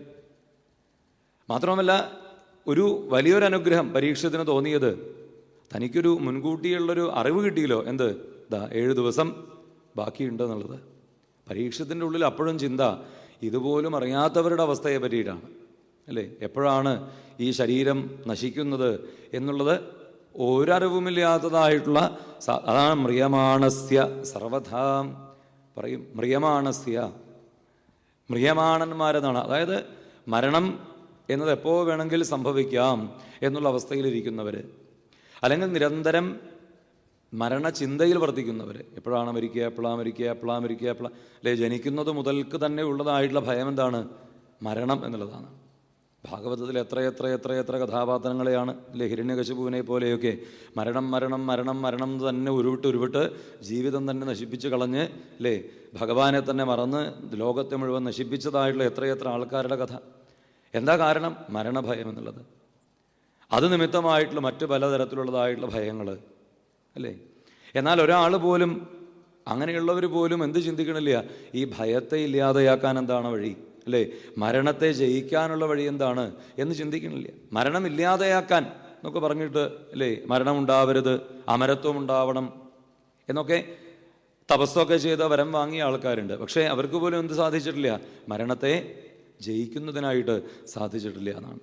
അല്ലെങ്കിൽ മരണത്തെ ജയിക്കാമെന്നുള്ള അങ്ങനെ ഒരു അവസ്ഥയുണ്ട് എന്ന് പോലും ചിന്തിക്കാൻ വലിയ കേമന്മാരായിട്ടുള്ള ആളുകൾക്ക് പോലും സാധിക്കണില്ല. ഏകാദശ സ്കന്ധത്തിൽ ഭഗവാൻ തന്നെ ഉദ്ധവനോട് പറയണത് കേൾക്കാം. മറ്റ് പലതിനെയും ജയിച്ച ആൾക്കാർ ഇവിടെയുണ്ട് എന്നാണ്. ഗംഭീരന്മാരിൽ തന്നെ ജ്ഞാനികളായിട്ടുള്ളവർ, അതുപോലെ മറ്റ് എത്രയോ മഹിമകൾ ലോകത്തിലുള്ളവർ ഇവിടെ ലോകത്തിൽ തന്നെ പലതിനെയും ജയിച്ചിട്ടുണ്ട്. ദുഃഖത്തെ ജയിച്ചവരുണ്ട്, അല്ലേ, രോഗങ്ങളെ ജയിച്ചവരുണ്ട്, ഭയത്തെ എല്ലാത്തിനെയും ജയിച്ചവരുണ്ട്. പക്ഷേ, അല്ലേ, ശരീരനാശം, അതിനു മുമ്പിൽ എല്ലാവരും തല താഴ്ത്തി പോകണു എന്നുള്ളതാണ്, അല്ലേ. ശരീരം നശിക്കണു, അതോടുകൂടിതാ അയ്യോ എന്തായി, അതിനെപ്പറ്റിയാണ് പറയുമ്പോഴേക്കോ കേൾക്കുമ്പോഴേക്കോ ചിന്തിക്കുമ്പോഴേക്കോ ഉള്ളിൽ എന്തെന്നില്ലാത്തതായിട്ടുള്ള ഭയം തുടങ്ങുന്നതാണ്. ഭഗവാൻ ഉദ്ധവനോട് പറഞ്ഞു, അതിനെ ജയിച്ചവർ അവർ വളരെ കുറച്ചേ ഉള്ളൂ എന്നാണ്, അല്ലേ. ശരീരത്തിൽ ഇരുന്നു കൊണ്ട് തന്നെ ആ മുക്താവസ്ഥയിലേക്ക് എത്തിച്ചേർന്നവർ അത് വളരെ കുറച്ചേ ഉണ്ടായിട്ടുള്ളൂ. മറ്റു പലരും ഉണ്ടെന്നാണ്. എത്രയോ ഗംഭീരന്മാരിവിടെ ഉണ്ടായിട്ടുണ്ട്, പലതിനെയും ജയിച്ചവരുണ്ട്. പക്ഷേ മരണത്തെ ജയിക്കാൻ സാധിച്ചവർ അത് വളരെ കുറച്ചേ ഉണ്ടായിട്ടുള്ളൂ എന്ന് തന്നെയാണ്. എന്തുകൊണ്ടാണ്? അത് നല്ല ബുദ്ധിമുട്ടുള്ളത് തന്നെയാണ്, അല്ലേ. പരമമായിട്ടുള്ള ഭക്തിയും ജ്ഞാനവും വൈരാഗ്യവും ഇവിടെ പറഞ്ഞല്ലോ മഹാത്മ്യത്തിൽ, ഭക്തിജ്ഞാന വൈരാഗ്യങ്ങളുടെ ആ പൂർണ്ണതയിൽ എല്ലാം, അല്ലേ, ഭഗവത്പാദാരവിന്ദങ്ങളിലേക്ക് സമർപ്പണം ചെയ്തവർ, അവനവനെ തന്നെ ആത്മസമർപ്പണം ചെയ്തവരായിട്ട് എത്ര പേരുണ്ടായിട്ടുണ്ട്? വളരെ കുറച്ച് പേരേ ഉണ്ടായിട്ടുള്ളൂ. എന്നാൽ സാധിക്കുന്നതല്ലേ? സാധിക്കുന്നതാണ്. അതാണ് പരീക്ഷിത്ത് നമുക്ക് കാണിച്ചു തരുന്നത്. പരീക്ഷത്തിൻ്റെ ഉള്ളിൽ ആ പരീക്ഷത്തിന് സംഭവിച്ചതായിട്ടുള്ള അവസ്ഥയിൽ പോലും ചിന്തിക്കുന്നത്, അല്ലേ, തന്നെ പോലെ തന്നെ ഇനി വരുന്നതായിട്ടുള്ള എത്രയോ മർത്യൻ എന്നുള്ള വാക്ക് തന്നെ അങ്ങനെയാണ് സൂചിപ്പിക്കുക. മ്രിയമാണസ്യ എന്നുള്ള ഭാവത്തിലാണ് മർത്യൻ എന്നുള്ള പേരിനെ തന്നെ പറഞ്ഞിരിക്കുക. മ്രിയമാണന്മാർ, അല്ലേ. മരണം എന്നത് ഏതു നിമിഷത്തിലുമാവാം, എല്ലാം നശിക്കുമെന്നുള്ളതായിട്ടുള്ള അവസ്ഥയിൽ. എന്നിട്ടും, അല്ലേ, പറയേണ്ട നിധനം പശ്യന്നഭി ന പശ്യതി എന്നൊക്കെ ഇനി ശ്രീ ശുഖബ്രഹ്മർഷി തന്നെ പറയണത് കേൾക്കാം, അല്ലേ. മുമ്പിൽ നശിച്ചുകൊണ്ടിരിക്കുന്നതായിട്ടുള്ള അവസ്ഥയിൽ പോലും ആ നാശത്തെപ്പറ്റി ചിന്തിക്കാതെ ഈ നശിക്കുന്നതായിട്ടുള്ള വസ്തുക്കളിലെ സുഖലോലൂപന്മാരായിക്കൊണ്ടൊക്കെ കഴിയുന്നതായിട്ടുള്ള അവസ്ഥയൊക്കെ വീണ്ടും അവിടെ വർണ്ണിക്കുന്നത് കേൾക്കാം ദ്വിതീയസ്കന്ധത്തിൻ്റെ ആരംഭത്തിൽ. പരീക്ഷിത്ത് ഇതിനെ മനസ്സിലാക്കിക്കൊണ്ട് എല്ലാം വിട്ട് ആ ശ്രീകൃഷ്ണ കഥകളെ ഇതാ പറഞ്ഞു തരണം. മാത്രവുമല്ല, ഇതാണ് ഈ മരിച്ചുകൊണ്ടിരിക്കുന്ന പ്രതിനിമിഷം മരണത്തെ മുമ്പിൽ കാണുന്നതായിട്ടുള്ള ഒരാൾ, മരണാസന്നനായിട്ടുള്ള ഒരാൾ എന്താണ് അറിയേണ്ടത്, എന്താണ് ചെയ്യേണ്ടത്, എന്താണ് കേൾക്കേണ്ടത് എന്നുള്ള ചോദ്യങ്ങളൊക്കെ ഇതാ ആ ഋഷീശ്വരന്മാരോട് ചോദിച്ച സമയത്ത് അവരുടെ അഭിപ്രായത്തിൽ അവരെ സംബന്ധിച്ച് ഓരോരുത്തരും, അല്ലേ, ഓരോ അനുഭവങ്ങളുള്ളവരാണ്. അപ്പോൾ അവർ തമ്മിൽ തന്നെ അതിൽ പല അഭിപ്രായങ്ങളുണ്ടെന്നാണ്. അഭിപ്രായ വ്യത്യാസങ്ങൾ ഇല്ല, അഭിപ്രായമുണ്ട്. ഇന്ന് അങ്ങനെയല്ല, ഇന്ന് അഭിപ്രായ വ്യത്യാസങ്ങളാണ് കൂടുതൽ, അഭിപ്രായം ഇല്ല എന്നുള്ളതാണ്. നമുക്ക് കാണാം, അഭിപ്രായ വ്യത്യാസത്തിൻ്റെ പേരിൽ അടിപിടി കൂടാൻ പറ്റും. പക്ഷേ അഭിപ്രായമോ അതൊരാൾക്കും അവനവൻ്റെ എന്ന് പറഞ്ഞുകൊണ്ട് നിശ്ചയമായിക്കൊണ്ട് അങ്ങനെ ഇല്ല എന്നാണ്. വ്യത്യാസങ്ങൾ ഉണ്ടാക്കാൻ ആർക്കും ഇല്ല, അഭിപ്രായ വ്യത്യാസം അതിൻ്റെ പേരിൽ നമുക്ക് കാണാം പല പ്രശ്നങ്ങളൊക്കെ. എന്നാൽ ഒരു ഏകീകൃതമായിട്ടുള്ള ഭാവം അതുണ്ടോ? ഇല്ല. ഏകീകൃതമായിട്ടൊരു തീരുമാനം എടുക്കാൻ പുറപ്പെട്ടാൽ തന്നെ ഒരു 100 അഭിപ്രായം പറഞ്ഞ് കലബല കൂട്ടി അല്ലേ, ദക്ഷൻ്റെ കാലത്തേക്ക് കഥയാണ് പലപ്പോഴും ഓർമ്മ വരിക. ഇന്നത്തെ പല അവസ്ഥകളൊക്കെ കാണുമ്പോൾ തല്ലണു, അടിപ്പിട്ടി, അല്ലേ. ഇവിടെ അങ്ങനെയല്ല. ഇവിടെ ഓരോരുത്തരും അവരവൻ്റെതായിട്ടുള്ള അനുഭവങ്ങളെ പറയുന്നുണ്ട്. പക്ഷെ അതൊന്നും പരീക്ഷത്തിനെ സംബന്ധിച്ച് സ്വീകാര്യമായിട്ടുള്ളതാണോ? സ്വീകാര്യമാണ്. പക്ഷെ പരീക്ഷത്തിന് അതല്ല അവിടെ വേണ്ടത് എന്നറിഞ്ഞവർ തന്നെ അല്ലേ ഭഗവത് കഥകളെ പാടിത്തരണമെന്ന് പറയുമ്പോൾ വേദവ്യാസ മഹർഷിയും പരാശര മഹർഷിയും നാരദ മഹർഷിയും എന്താ ഈ ഗുരുനാഥന്മാരെ പറ്റി അവിടെ അനുസ്മരിക്കാൻ കാരണം? പരാശര മഹർഷിയാണെങ്കിൽ അനന്തമൂർത്തിയായിട്ടുള്ള ഭഗവാന്റെ ആ പരമ്പരയിലൂടെ ഭഗവത് തത്വത്തെ ഇറങ്ങിയിട്ടുള്ള ആളാണ്. വേദവ്യാസ മഹർഷി അല്ലേ നാരദ മഹർഷിയാകുന്ന ആ ഗുരുനാഥനിൽ നിന്നും ഭഗവത് തത്വത്തെ ഇറങ്ങിയിട്ടുള്ള ആളാണ്.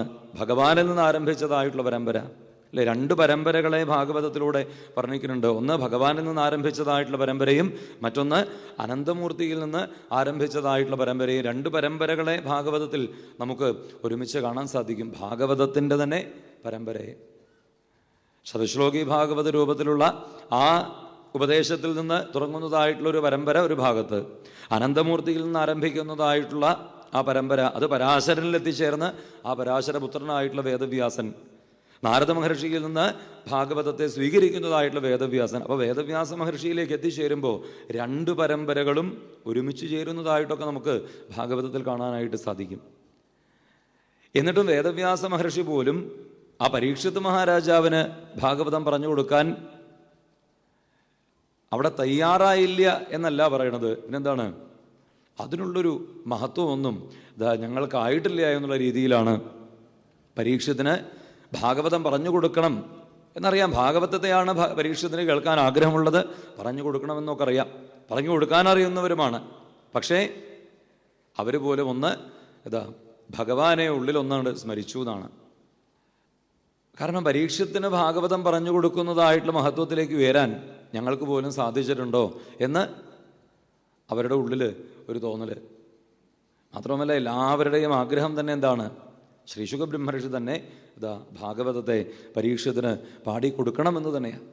അതാണല്ലോ ശ്രീശുകനിലൂടെ ഭാഗവതത്തെ പാടാൻ വേണ്ടിയിട്ടാണ് വേദവ്യാസ മഹർഷി ആ ശ്രീശുക ബ്രഹ്മർഷിയിലേക്ക് അല്ലെ ഭാഗവതത്തെ പകർത്തി നൽകിയിട്ടുള്ളത്. അപ്പോൾ പരീക്ഷത്തിന് അല്ലെങ്കിൽ പരീക്ഷത്തിലൂടെ ഈ ലോകത്തിന് ഭാഗവതത്തെ ഉപദേശിക്കാൻ ആര് തന്നെ വേണം?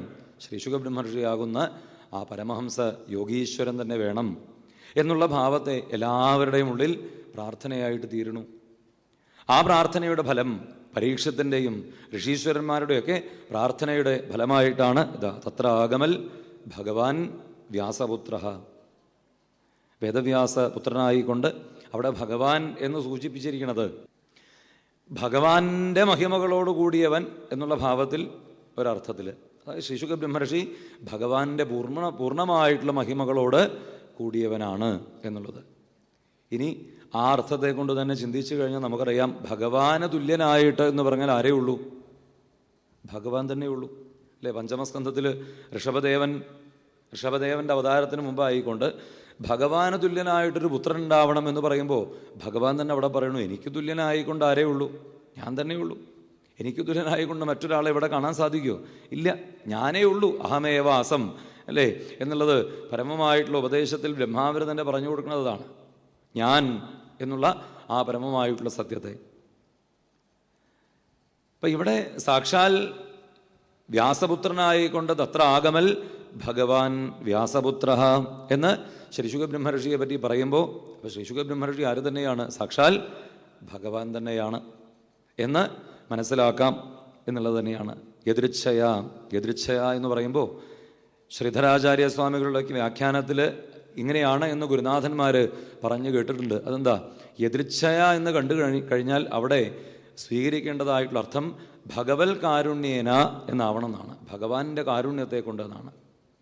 യദൃച്ഛയ എന്ന് പറഞ്ഞാൽ യാദൃശ്ചികമായിട്ട് എന്ന് നമ്മൾ സാധാരണ നിലയ്ക്കുള്ളൊരു അല്ലെ അർത്ഥമൊക്കെ കൽപ്പിക്കും. അങ്ങനെയല്ല എന്നാണ്. പിന്നെന്താണ്? ഭഗവാന്റെ കാരുണ്യം അത് തന്നെയാണ്. ഭഗവത് കാരുണ്യേന എവിടെയൊക്കെ യദൃച്ഛയ എന്ന് കണ്ടിട്ടുണ്ടോ അവിടെയൊക്കെ എന്ത് ചെയ്യാം?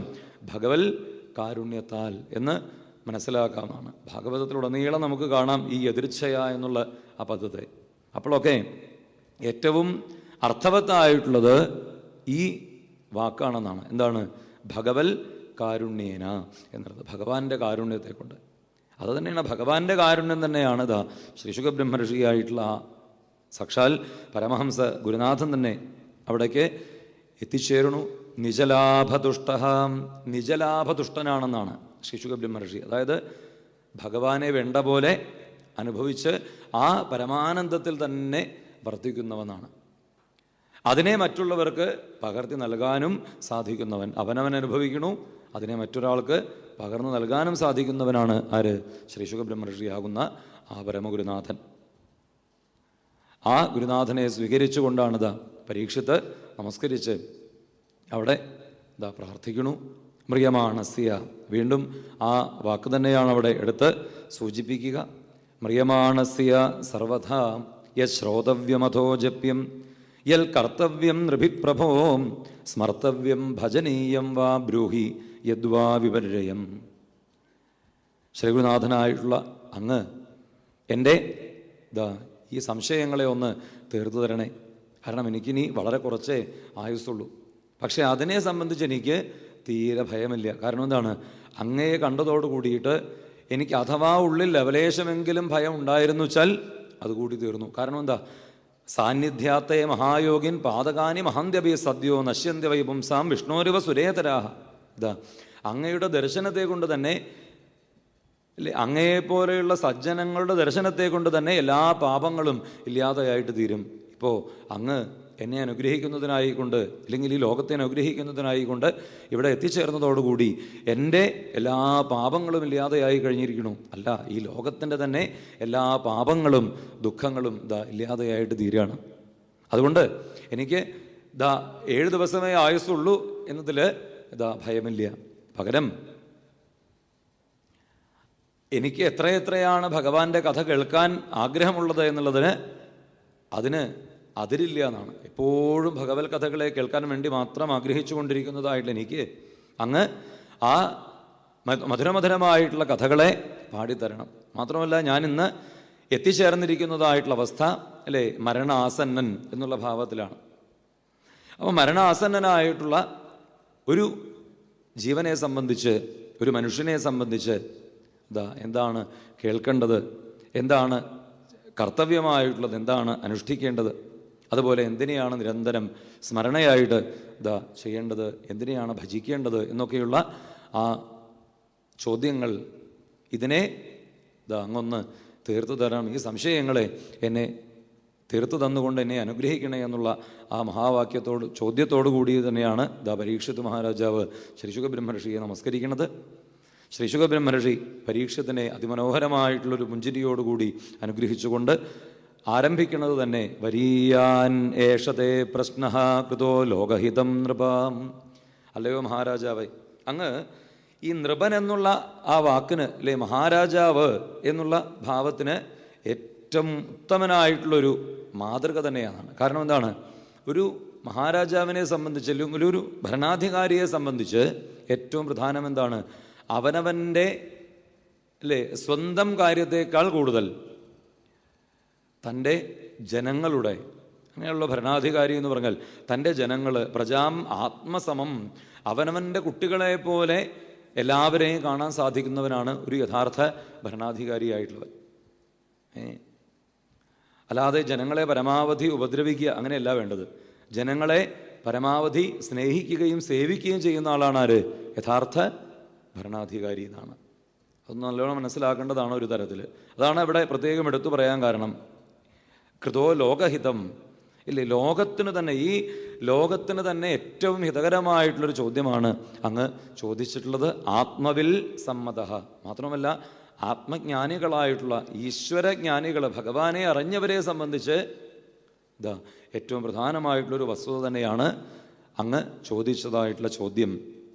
അതുകൊണ്ട് തന്നെ ആ ശ്രീ ശുകബ്രഹ്മർഷിയുടെ ആ വാക്കുകൾ തുടങ്ങുന്നത് തന്നെ വരീയാൻ എന്ന് പറഞ്ഞുകൊണ്ടാണ്. ഏറ്റവും ശ്രേഷ്ഠം എന്നർത്ഥം. അപ്പോൾ ഗുരുനാഥന്മാർ പറയും, ശുകവൃക്ഷ സംവാദ രൂപത്തിലുള്ള ആ ആരംഭം തന്നെ ഏറ്റവും മഹത്തായിട്ടുള്ള വാക്കുകൊണ്ടും ഏറ്റവും മഹത്തായിട്ടുള്ളൊരു അക്ഷരത്തെ കൊണ്ടെന്ന് പറയാണ്. അതെന്താ? വരീയാൻ എന്നുള്ള ആ പദത്തിൽ ഏറ്റവും ആദ്യത്തെ അക്ഷരം വ എന്നുള്ളതാണ്. എന്താണ് ഈ വകാരത്തിൻ്റെ മഹിമ? വ എന്നുള്ള അക്ഷരം തന്നെ പരമാത്മഭാവത്തെ കാണിക്കുന്നതാണ്, ഈശ്വരഭാവത്തെ കാണിക്കുന്നതാണ്. വിഷ്ണു, വേദം, ഇതൊക്കെ വകാരത്തിൽ ആരംഭിക്കണു എന്ന് പ്രത്യേകം എടുത്തു പറയാറുണ്ട് ഗുരുനാഥന്മാർ. അപ്പോൾ വ എന്നുള്ള പദം തന്നെ ഏറ്റവും ശ്രേഷ്ഠമാണ്, ജ്ഞാനപ്രദമായിട്ടുള്ളതാണ്. ഭാഗവതത്തിൽ തന്നെ ഭാഗവതം എന്നുള്ള ആ 4 അക്ഷരത്തെ പറ്റി പറയാറുണ്ട്. ഭകാരഹ ഭക്തി വർധനം, ഭകാരം ഭക്തിയുടെ മഹിമയും, ഗകാരം ഗർവ നാശനവും, വകാരം ജ്ഞാനസമ്പത്തിയും, തം എന്നുള്ളത് ഭഗവൽ ശബ്ദം തന്നെയാണെന്നാണ്. തത് അല്ലെങ്കിൽ തം എന്നുള്ള വാക്കുകൊണ്ട് കൃഷ്ണാവതാരത്തിലൊക്കെ കാണാം. തം അത്ഭുതം ബാലകം എന്ന് കൃഷ്ണാവതാരം അവതാര സ്വരൂപത്തെ വർണ്ണിക്കുന്നത് തന്നെ അങ്ങനെയാണ് അല്ലേ, തം എന്നുള്ള ആ പദത്തെ കൊണ്ട്. അപ്പോൾ ഭാഗവതം എന്നുള്ള 4 അക്ഷരത്തെ കൊണ്ട് തന്നെ അത്രയും മഹത്വമൊക്കെ ഗുരുനാഥന്മാർ കൽപ്പിക്കുന്നു. അപ്പോൾ വകാരം എന്നുള്ളത് ഏറ്റവും വിജ്ഞാനത്തെയും അല്ലേ, പരമമായിട്ടുള്ള ജ്ഞാനത്തെ അല്ലെങ്കിൽ ഭഗവത് ഭാവത്തെ തന്നെ കാണിക്കുന്നതായിട്ടുള്ള അക്ഷരമാണെന്നാണ്. ഏറ്റവും വിശിഷ്ടമായിട്ടുള്ള അല്ലേ അക്ഷരം. ഇനി അതിനെപ്പറ്റി ചിന്തിച്ചു കഴിഞ്ഞാൽ ആ വകാരത്തിൽ ആരംഭിക്കുന്നതൊക്കെ തന്നെ ശ്രേഷ്ഠമായിട്ടുള്ളതാണ് എന്ന് ഗുരുനാഥന്മാരെ സ്മരിക്കണം. അപ്പം അങ്ങനെ ഒരു പദത്തോടു കൂടി ശിശുക ബ്രഹ്മർഷി ആരംഭിച്ച് അതിൽ തന്നെ സർവ മംഗളങ്ങളെയും ലോകത്തിന് പ്രദാനം ചെയ്തുകൊണ്ടാണ് ശിശുക ബ്രഹ്മർഷി ആരംഭിക്കുന്നത്. പിന്നീട് പറയണു, മഹാരാജാവെ അങ്ങ് ചോദിച്ചുവല്ലോ, യദ്വാ വിപര്യയം ബ്രൂഹി യദ്വാ വിപര്യയം എന്ന് പറയലുണ്ടായില്ലേ. അപ്പം ആ ചെയ്യേണ്ടാത്തതിനെ ആദ്യം തന്നെ പറയാമെന്നാണ്. ഏതൊന്ന് ചെയ്യരുത് എന്നുള്ളത് ആദ്യം തന്നെ എടുത്തു പറയുകയാണ് ശിശുക ബ്രഹ്മർഷി. അങ്ങ് ചെയ്യേണ്ടത് എന്താണ് കേൾക്കേണ്ടത് എന്താണ്, പറയേണ്ടത് എന്താണ് എന്ന് ചോദിച്ചു. പക്ഷേ അതിനു മുമ്പായിക്കൊണ്ട് ചെയ്യരുതാത്തത് എന്താ അത് ആദ്യം ഒന്ന് മനസ്സിലാക്കേണ്ടതാണ്. കാരണം എന്തുകൊണ്ടാണ് ഇങ്ങനെ എടുത്തു പറയാൻ ഇടവന്നത്? ഇന്ന് ചെയ്യേണ്ടതിനേക്കാൾ കൂടുതൽ ചെയ്യരുതാത്തത് ചെയ്യാൻ താല്പര്യമുണ്ടായിരിക്കുന്നു ആളുകൾക്ക്. ഇന്നെന്ന് പറഞ്ഞാൽ 2018 കാര്യമല്ല, എന്നും അങ്ങനെയാണ്. ശിശുക ബ്രഹ്മർഷി പറയണു, ഈ ലൗകിക ഭാവത്തിൽ ലൗകികമായിട്ടുള്ള ഭാവത്തിൽ വർത്തിക്കുന്നവരെ സംബന്ധിച്ച് ചെയ്യുന്നതിനേക്കാൾ ചെയ്യേണ്ടതിനേക്കാൾ കൂടുതൽ ചെയ്യരുതാത്തത് ചെയ്യാൻ കുറച്ചധികം താല്പര്യമുണ്ടാവുന്നതാണ്. കേൾക്കേണ്ടതിനേക്കാൾ കൂടുതൽ കേൾക്കരുതാത്തത് അതിനോടാണ് പ്രത്യേകം ഒരു ശ്രദ്ധയുണ്ടാവുന്നതാണ് അല്ലേ. അപ്പോൾ ഭാഗവതം കേൾക്കാം, പക്ഷേ ഭാഗവതം കേൾക്കാൻ എത്ര ആളുണ്ടാവും? അതിൻ്റെ അപ്പുറത്ത് വേറെ എന്തെങ്കിലും ഉണ്ടെങ്കിൽ അവിടേക്ക് ഓടാൻ ഇഷ്ടം പോലെ ആൾക്കാരുണ്ടാവുന്നതാണ് അല്ലേ. കാരണം എന്താ, കേൾക്കേണ്ടതിനെ കേൾക്കാൻ ചിലപ്പോൾ ആളുകൾക്ക് വലിയ ശ്രദ്ധയുണ്ടാവില്ല. ശിശുക ബ്രഹ്മർഷി തന്നെ പറയണു. അതുകൊണ്ട് പ്രത്യേകം ശ്രദ്ധിക്കുക. അവിടെ ഗൃഹേഷു ഗൃഹമേധിനാം അവശ്യതാം ആത്മതത്വം അല്ലേ. ഭഗവാനെ പറ്റി അറിയാത്തവരെ അല്ലെങ്കിൽ ഭഗവാനെ പറ്റി ചിന്തിക്കാത്തവരെ എപ്പോഴും എന്ത് ചെയ്യണു? ഈ ലോക ഭാവങ്ങളിലേക്ക്, ലൗകികമായിട്ടുള്ള അവസ്ഥയിലേക്ക് കേൾക്കാനും കാണാനും പറയാനും ചിന്തിക്കാനും ഒക്കെ തന്നെ അല്ലേ കൂടുതൽ കൂടുതൽ സമയം ചെലവഴിക്കുന്നതായിട്ടുള്ള അവസ്ഥയൊക്കെ ഉണ്ടെന്നാണ്. മാത്രമല്ല ഗൃഹമേധി എന്നുള്ള വാക്കുകൊണ്ട്, മേധം എന്നുള്ള വാക്കുകൊണ്ട് അവിടെ ഹിംസയെ പറ്റി സൂചിപ്പിക്കുക എന്നാണ്. ഒരു ഗൃഹസ്ഥനായിട്ടുള്ള ഒരാളെ സംബന്ധിച്ച് 5 തരത്തിലുള്ള പഞ്ചസൂന എന്നുള്ള ഭാവത്തെ അവിടെ എടുത്തു പറയുന്നു. 5 തരത്തിലുള്ള ഹിംസാഭാവങ്ങൾ ഒരു ഗൃഹസ്ഥന് ഉണ്ടാവണമെന്നൊക്കെയാണ്. അതെങ്ങനെയാണ്? കുത്തുക, ഇടിക്കുക, അതുപോലെ തന്നെ തീ കത്തിക്കുക, അടിച്ചുവാരി കളയുക, അതുപോലെ തന്നെ വെള്ളം നിറച്ചു വയ്ക്കുക. ഇങ്ങനെയുള്ള 5 തരത്തിലുള്ള അവസ്ഥകൾ ഒരു ഗൃഹസ്ഥനായി കഴിഞ്ഞാൽ, ഒരു ഗൃഹത്തിലാണെങ്കിൽ ഈ ഏർപ്പാടുകളൊക്കെ വേണ്ടി വരും അല്ലേ. കുത്തുക, ഇടിക്കുക, വറക്കുക, പൊരിക്കുക, പറഞ്ഞില്ലേ, കത്തിക്കുക അല്ലേ, ഇല്ലെങ്കിൽ അടിച്ചുവാരി കളയുക. ഇത്തരത്തിലുള്ള അവസ്ഥകൾ ചെയ്യുന്ന സമയത്ത് പോലും ചില സൂക്ഷ്മ ജീവികൾ പോലും എന്തുണ്ടാവണു? നശിച്ചു പോകുന്നതായിട്ട് ഇതാ കാണാൻ സാധിക്കും.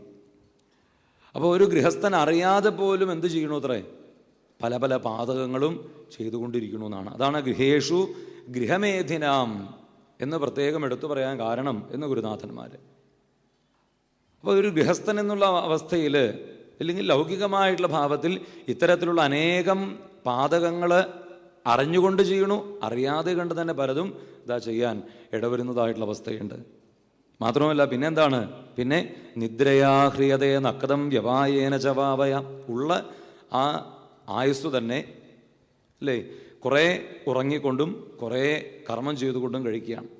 ഒന്നുകിൽ രാത്രിയിൽ ഉറക്കമായിക്കൊണ്ടും ഇല്ലെങ്കിൽ നിദ്രാമൈഥുനാദികളായിക്കൊണ്ടുള്ള അവസ്ഥയിൽ രാത്രിയിലും, പകൽ മുഴുവൻ പല പല തരത്തിലുള്ളതായിട്ടുള്ള കാമ്യ കർമ്മങ്ങളെയും അനേകം കാര്യങ്ങളെയും ചെയ്തുകൊണ്ടൊക്കെ അങ്ങനെ സമയം ഇതാ പോയിക്കൊണ്ടിരിക്കുന്നു. അതുപോലെ കുടുംബഭരണമായിക്കൊണ്ട് ദേഹാപത്യകൾ അത്രാദികളായിട്ടുള്ള ബന്ധങ്ങളും ഇതിനെപ്പറ്റി മാത്രം ചിന്തിച്ചുകൊണ്ടതാണ്.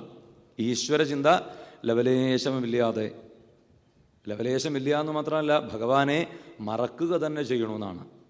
അതാണ് ശിശുക ബ്രഹ്മർഷി എടുത്തു പറയാം.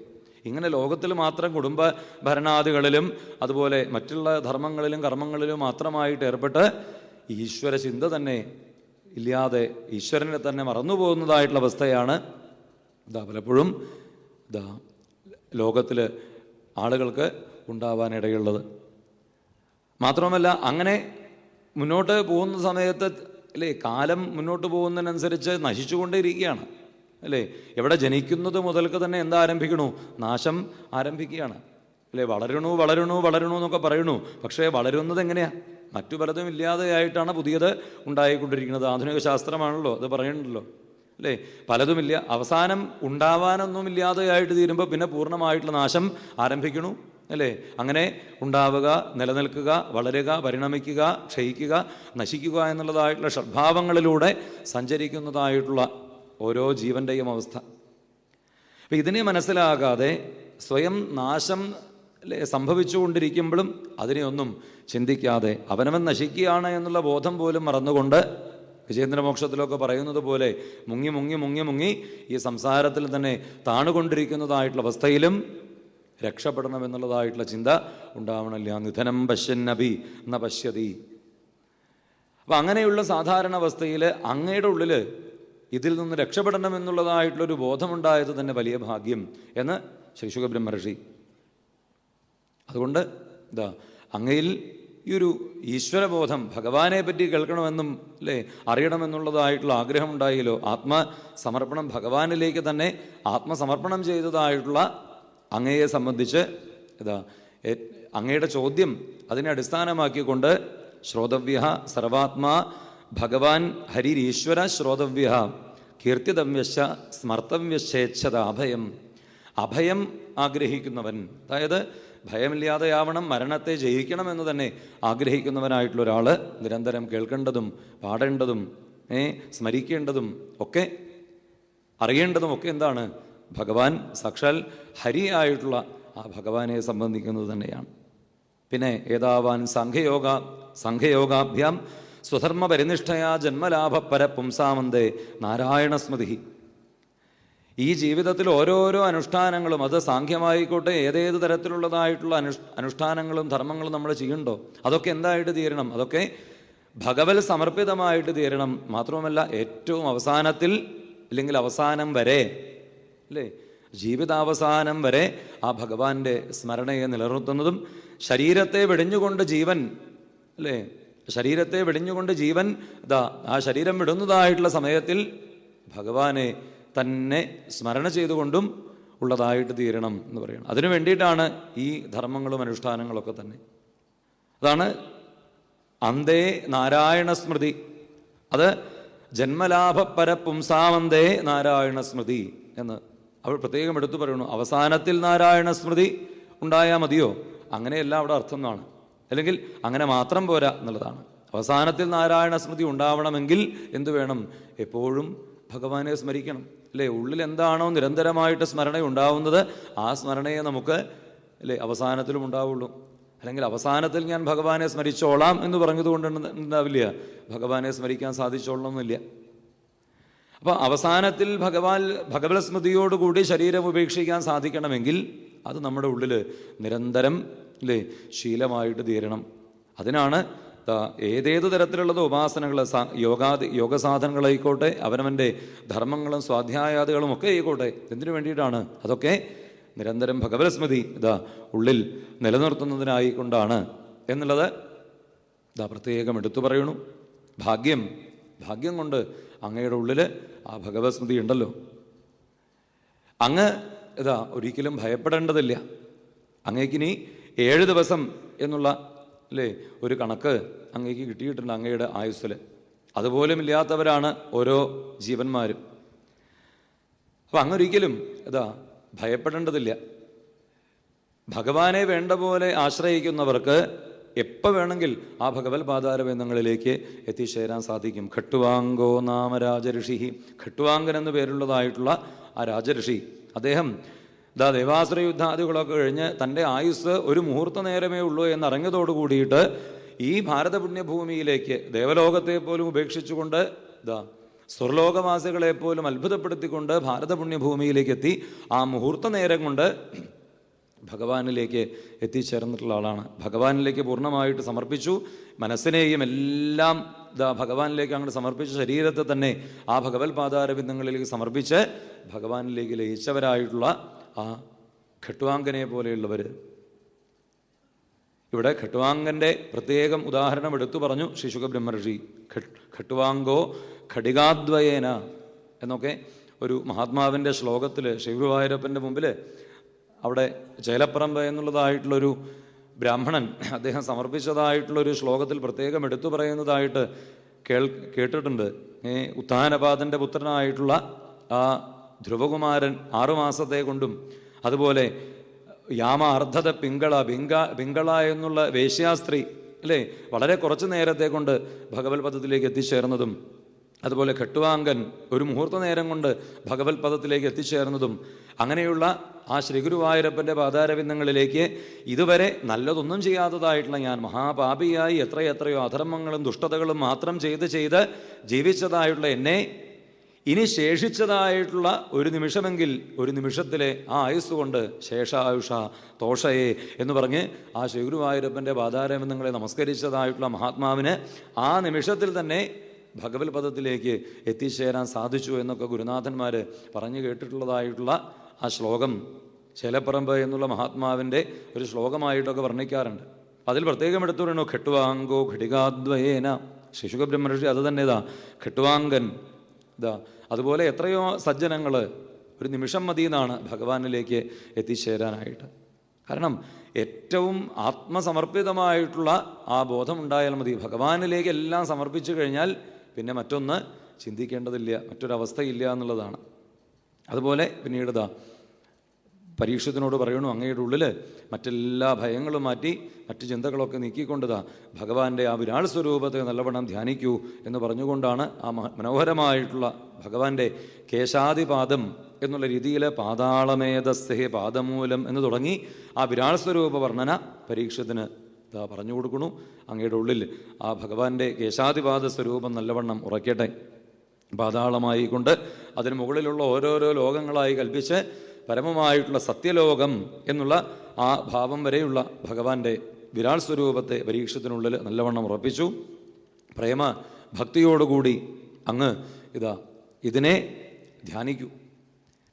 അതുപോലെ യോഗീശ്വരന്മാർ എപ്രകാരത്തിൽ സദ്യോമുക്തി ക്രമമുക്തി എന്നുള്ള ഭാവത്തിൽ വേദത്തിലുമൊക്കെ പറയുന്നതായിട്ടുള്ള വേദശാസ്ത്രാദികളിലൊക്കെ പറയുന്നതായിട്ടുള്ള ആ മുക്തിഭാവത്തെയും പരീക്ഷത്തിന് വർണ്ണിച്ചു കൊടുക്കുകയാണ്. വളരെ എളുപ്പത്തിൽ സാധിക്കുന്നതായിട്ടുള്ള സദ്യോമുക്തിയും ക്രമമുക്തിയും യോഗീശ്വരൻ എളുപ്പത്തിൽ എന്ന് പറഞ്ഞാൽ യോഗീശ്വരന്മാരുടെ മഹാസാധനകളെ കൊണ്ട് മാത്രം സാധിക്കുന്നതാണ്. എന്നാൽ ആഗ്രഹിക്കുന്നവർക്ക് അത് സാധിക്കുന്നതാണ് എന്നുള്ള ഭാവത്തിൽ ഇവിടെ വർണ്ണിച്ചു കൊടുക്കുകയാണ്. അവനവൻ്റെ ഓരോ ഇന്ദ്രിയങ്ങളിൽ നിന്നും മനസ്സിനെയും ബുദ്ധിയെയും എല്ലാത്തിനെയും ജയിച്ചുകൊണ്ട് ഇതൊന്നും ഞാനല്ല എന്നുള്ള ഭാവത്തിൽ നേതീത്യതത്യജൻ എന്നുള്ള ഭാവത്തിൽ ഓരോന്നിനെയും മാറ്റി ഓരോ ചക്രങ്ങളിലൂടെയും ഉയർന്ന് ഭഗവാനിലേക്ക് ലയിക്കുന്നതായിട്ടുള്ള സഹസ്രാര പത്മത്തെയും ഭേദിച്ചുകൊണ്ടുള്ള ആ ഭഗവത് പദപ്രാപ്തിയായിട്ടുള്ള സദ്യോമുക്തിയും, അതുപോലെ ഓരോ ഏറ്റവും ഈ പ്രപഞ്ചത്തെ തന്നെ ജയിച്ചുകൊണ്ട് എല്ലാത്തിനെയും ജയിച്ചുകൊണ്ടുള്ള ക്രമമുക്തി യോഗീശ്വരന്മാർ സാധിക്കുന്നതായിട്ടുള്ള ക്രമമുക്തിയെ പറ്റിയും ആ അധ്യായത്തിലൂടെ 2-ാം അധ്യായത്തിലൂടെ പരീക്ഷത്തിന് പറഞ്ഞു കൊടുക്കുകയാണ്. എന്നിട്ട് അവിടെ പറയണു, നഖ്യതൊന്യ ശിവപന്ഥാവിശദ സംസൃതാവിഹ വാസുദേവേ ഭഗവതി ഭക്തിയോഗോയതോ ഭവേൽ. ഏറ്റവും പ്രധാനമായി കൊണ്ട് ഭഗവാനിലേക്കുള്ള ആ പാദാരവിന്ദ ഭക്തി തന്നെയാണെന്നാണ്. ഭഗവത് പാദങ്ങളിലേക്കുള്ള ഭക്തി ഉണ്ടായിക്കഴിഞ്ഞാൽ അതുപോലെ മറ്റൊരു മാർഗമില്ല. നഖ്യതൊന്യ ശിവപന്ഥ, മറ്റൊരു ശിവപന്ഥ മംഗളകരമായിട്ടുള്ള മാർഗം മറ്റൊന്നില്ല. വേദത്തിൽ പറയണു അല്ലേ, മറ്റൊരു വിദ്യതേയനായ അന്യപന്ഥ വിദ്യതേയനായ എന്ന് അയനായ വിദ്യതേ, മറ്റൊരു മാർഗം ഇവിടെ ഇല്ല എന്നുള്ളത് പരീക്ഷിത് മഹാരാജാവിന് പറഞ്ഞു കൊടുക്കണു. ആ പരമമായിട്ടുള്ള ഭക്തി അങ്ങയുടെ ഉള്ളിൽ ഉറയ്ക്കട്ടെ. പിന്നെ എന്തുകൊണ്ടും ആ ഭഗവാനിലേക്കുള്ള പ്രേമം ഉറയ്ക്കാൻ അത് പ്രത്യേകം ഭഗവാൻ സർവബോധേഷു ലക്ഷിത സ്വാത്മന ഹരി ദൃശ്യേർ ബുദ്ധിയാ ദിവരദ്രഷ്ട ലക്ഷണൈരനുമാപകൈ. എല്ലാ സർവചരാചരങ്ങളിലും നിറഞ്ഞിരിക്കുന്നതായിട്ടുള്ള ആ പരമചൈതന്യമാണ് ഭഗവാൻ. അതുകൊണ്ട് തന്നെ ഓരോ ജീവനെയും സംബന്ധിച്ച് ആ ഭഗവാനെ അറിയുക എന്നുള്ളത് അവരുടെ അവകാശം കൂടിയാണ് എന്ന് പറയുകയാണ്, സ്ഥാപിക്കുക. അതായത് ഭഗവാനെ അറിയാൻ സാധിക്കലാണ് ഓരോ ജീവന്മാരുടെയും പരമമായിട്ടുള്ള ലക്ഷ്യം, പരമമായിട്ടുള്ള അർത്ഥം, അല്ലെ, പരമാർത്ഥ ലാഭം എന്നുള്ളത് പ്രത്യേകം സൂചിപ്പിക്കുകയാണ്. എന്തുകൊണ്ടാണ്? ഏറ്റവും കൂടുതൽ ഓരോ ജീവനും, അല്ലേ, ബന്ധപ്പെട്ടിരിക്കുന്നത് താൻ തന്നെയായിരിക്കുന്ന ആ ഭഗവാനിലേക്കാണ്, അല്ലേ. ജീവോ ബ്രഹ്മ യവനാപര എന്നുള്ള ഭാവത്തെ പ്രത്യേകം എടുത്തു പറയുന്നുണ്ടല്ലോ, അല്ലേ. ഓരോ ജീവന്മാരും തന്നെയാണ് ആര്? ഭഗവാൻ തന്നെ. അപ്പോൾ ഭഗവാനും താനും വേറെയല്ല എന്നുള്ളതായിട്ടുള്ള പരമമായിട്ടുള്ള ജ്ഞാനം, അത് പരമമായിട്ടുള്ള പ്രേമമായി കൊണ്ട്, അല്ലേ, ഏറ്റവും ബന്ധപ്പെടുന്നത് അതാണ്. ഭഗവാനിലേക്ക് ആണ് എല്ലാ ജീവന്മാർക്കും പരമമായിട്ടുള്ള രതി ഉണ്ടാവേണ്ടത് എന്നുള്ളത് ഉറപ്പിക്കാൻ എന്താ പറയണത്, അല്ലേ, ഓരോ ജീവന്മാരും തന്നെയാണ് ആര്? ഭഗവാൻ എന്നുള്ളത്, വേറെയല്ല, അല്ലേ. ഈ ശരീരമോ ഈ കാണുന്നതായിട്ടുള്ള ഒന്നുമല്ല താൻ എന്നുള്ളതായിട്ടുള്ള ബോധത്തോടു കൂടി താൻ ആ പരമാത്മ ചൈതന്യം തന്നെയാണ് എന്നുള്ള ബോധത്തിലേക്കും ആ പ്രേമത്തിലേക്കും എത്തിച്ചേരാൻ സാധിക്കുകയാണ് വേണ്ടത് എന്നുള്ളത് പരീക്ഷത്തിന് നല്ലവണ്ണം പറഞ്ഞു കൊടുക്കണു ശുക ബ്രഹ്മർഷി. തസ്മാൽ സർവാത്മനാരാജൻ ഹരി സർവത്ര സർവദ. അവിടെ ആ ആദ്യം പറഞ്ഞതിനെ ഒന്നുകൂടി ഉറപ്പിച്ചുകൊണ്ട് സർവത്ര സർവദ, എല്ലായ്പ്പോഴും എല്ലാ തരത്തിലും ആ ഭഗവാൻ തന്നെയാണ് കീർത്തനീയനായിട്ടുള്ളതും സ്മരണീയനായിട്ടുള്ളതും ശ്രോതവ്യനായിട്ടുള്ളതും. ഭഗവാനെ പറ്റി തന്നെയാണ് കേൾക്കേണ്ടത്, ഭഗവാനെ പറ്റി തന്നെയാണ് പാടേണ്ടത്, ഭഗവാനെ തന്നെയാണ് നിരന്തരമായി കൊണ്ട് സ്മരിക്കേണ്ടത് എന്നുള്ളത് വീണ്ടും ഒന്നുകൂടി ഉറപ്പിച്ചുകൊണ്ട് ശ്രീശുക ബ്രഹ്മർഷി പിന്നീട് ഭഗവാനെ ഉപാസിക്കുന്നവരിൽ തന്നെ കാമ്യമായിട്ടുള്ള ഉപാസനകൾ, അല്ലെ, പല പല ആഗ്രഹങ്ങളും സാധിക്കുന്നതിനായിക്കൊണ്ട് ആളുകൾ ഭഗവാനെ ഉപാസിക്കുന്നതിനെ പറ്റിയിട്ടൊന്ന് പറഞ്ഞു കൊടുക്കുകയാണ്, അല്ലേ. ഓരോരോ ആഗ്രഹങ്ങൾ സാധിക്കാൻ വേണ്ടി ഓരോ മൂർത്തികളെ ഉപാസിക്കുന്നത്. എന്നാൽ ഈ ഉപാസനകളൊക്കെ എന്തിലേക്ക് എത്തിക്കണു? ഏതേത് ഉപാസനകളും ഭഗവാനിലേക്ക് തന്നെയാണ് എത്തിക്കുന്നത്. എപ്രകാരമാണെങ്കിൽ? ഭക്തിയോടുകൂടി ആണെങ്കിൽ. എന്നാൽ വെറും ആഗ്രഹം സാധിക്കൽ മാത്രമാണെങ്കിൽ അത് ചിലപ്പോൾ നമ്മുടെ ഉള്ളിൽ വേണ്ട പോലെ ഭക്തി ഉറപ്പിച്ചു എന്നൊന്നും വരാനിടയില്ല. അതുകൊണ്ട് ആഗ്രഹങ്ങൾ സാധിക്കുന്നതോടുകൂടി തന്നെ നമ്മുടെ ഉള്ളിൽ എന്ത് വേണം? അചഞ്ചലമായിട്ടുള്ള ഭക്തി ഭഗവാനിലേക്ക് ഉണ്ടാവണം. മാത്രമല്ല, അകാമ സർവകാമോവാ മോക്ഷകാമ ഉദാരധീ തീവ്രേണ ഭക്തിയോഗേന യജേത പുരുഷം പരം. അകാമനായിട്ടുള്ള ആളുകൾ, സകാമന്മാരായിട്ടുള്ള ആളുകൾ, മോക്ഷകാമന്മാര്, മൂന്ന് തരത്തിലാണ്.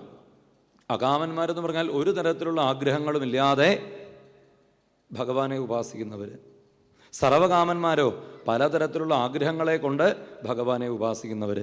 അതുപോലെ മോക്ഷകാമന്മാർ, മുമുക്ഷുകൾ, അല്ലേ, പരമമായിട്ടുള്ള മോക്ഷം എന്നുള്ള ലക്ഷ്യത്തെ തന്നെ ഉള്ളിൽ വെച്ചുകൊണ്ട് ഭഗവാനിലേക്ക് ഉപാസനയെ ചെയ്യുന്നവർ.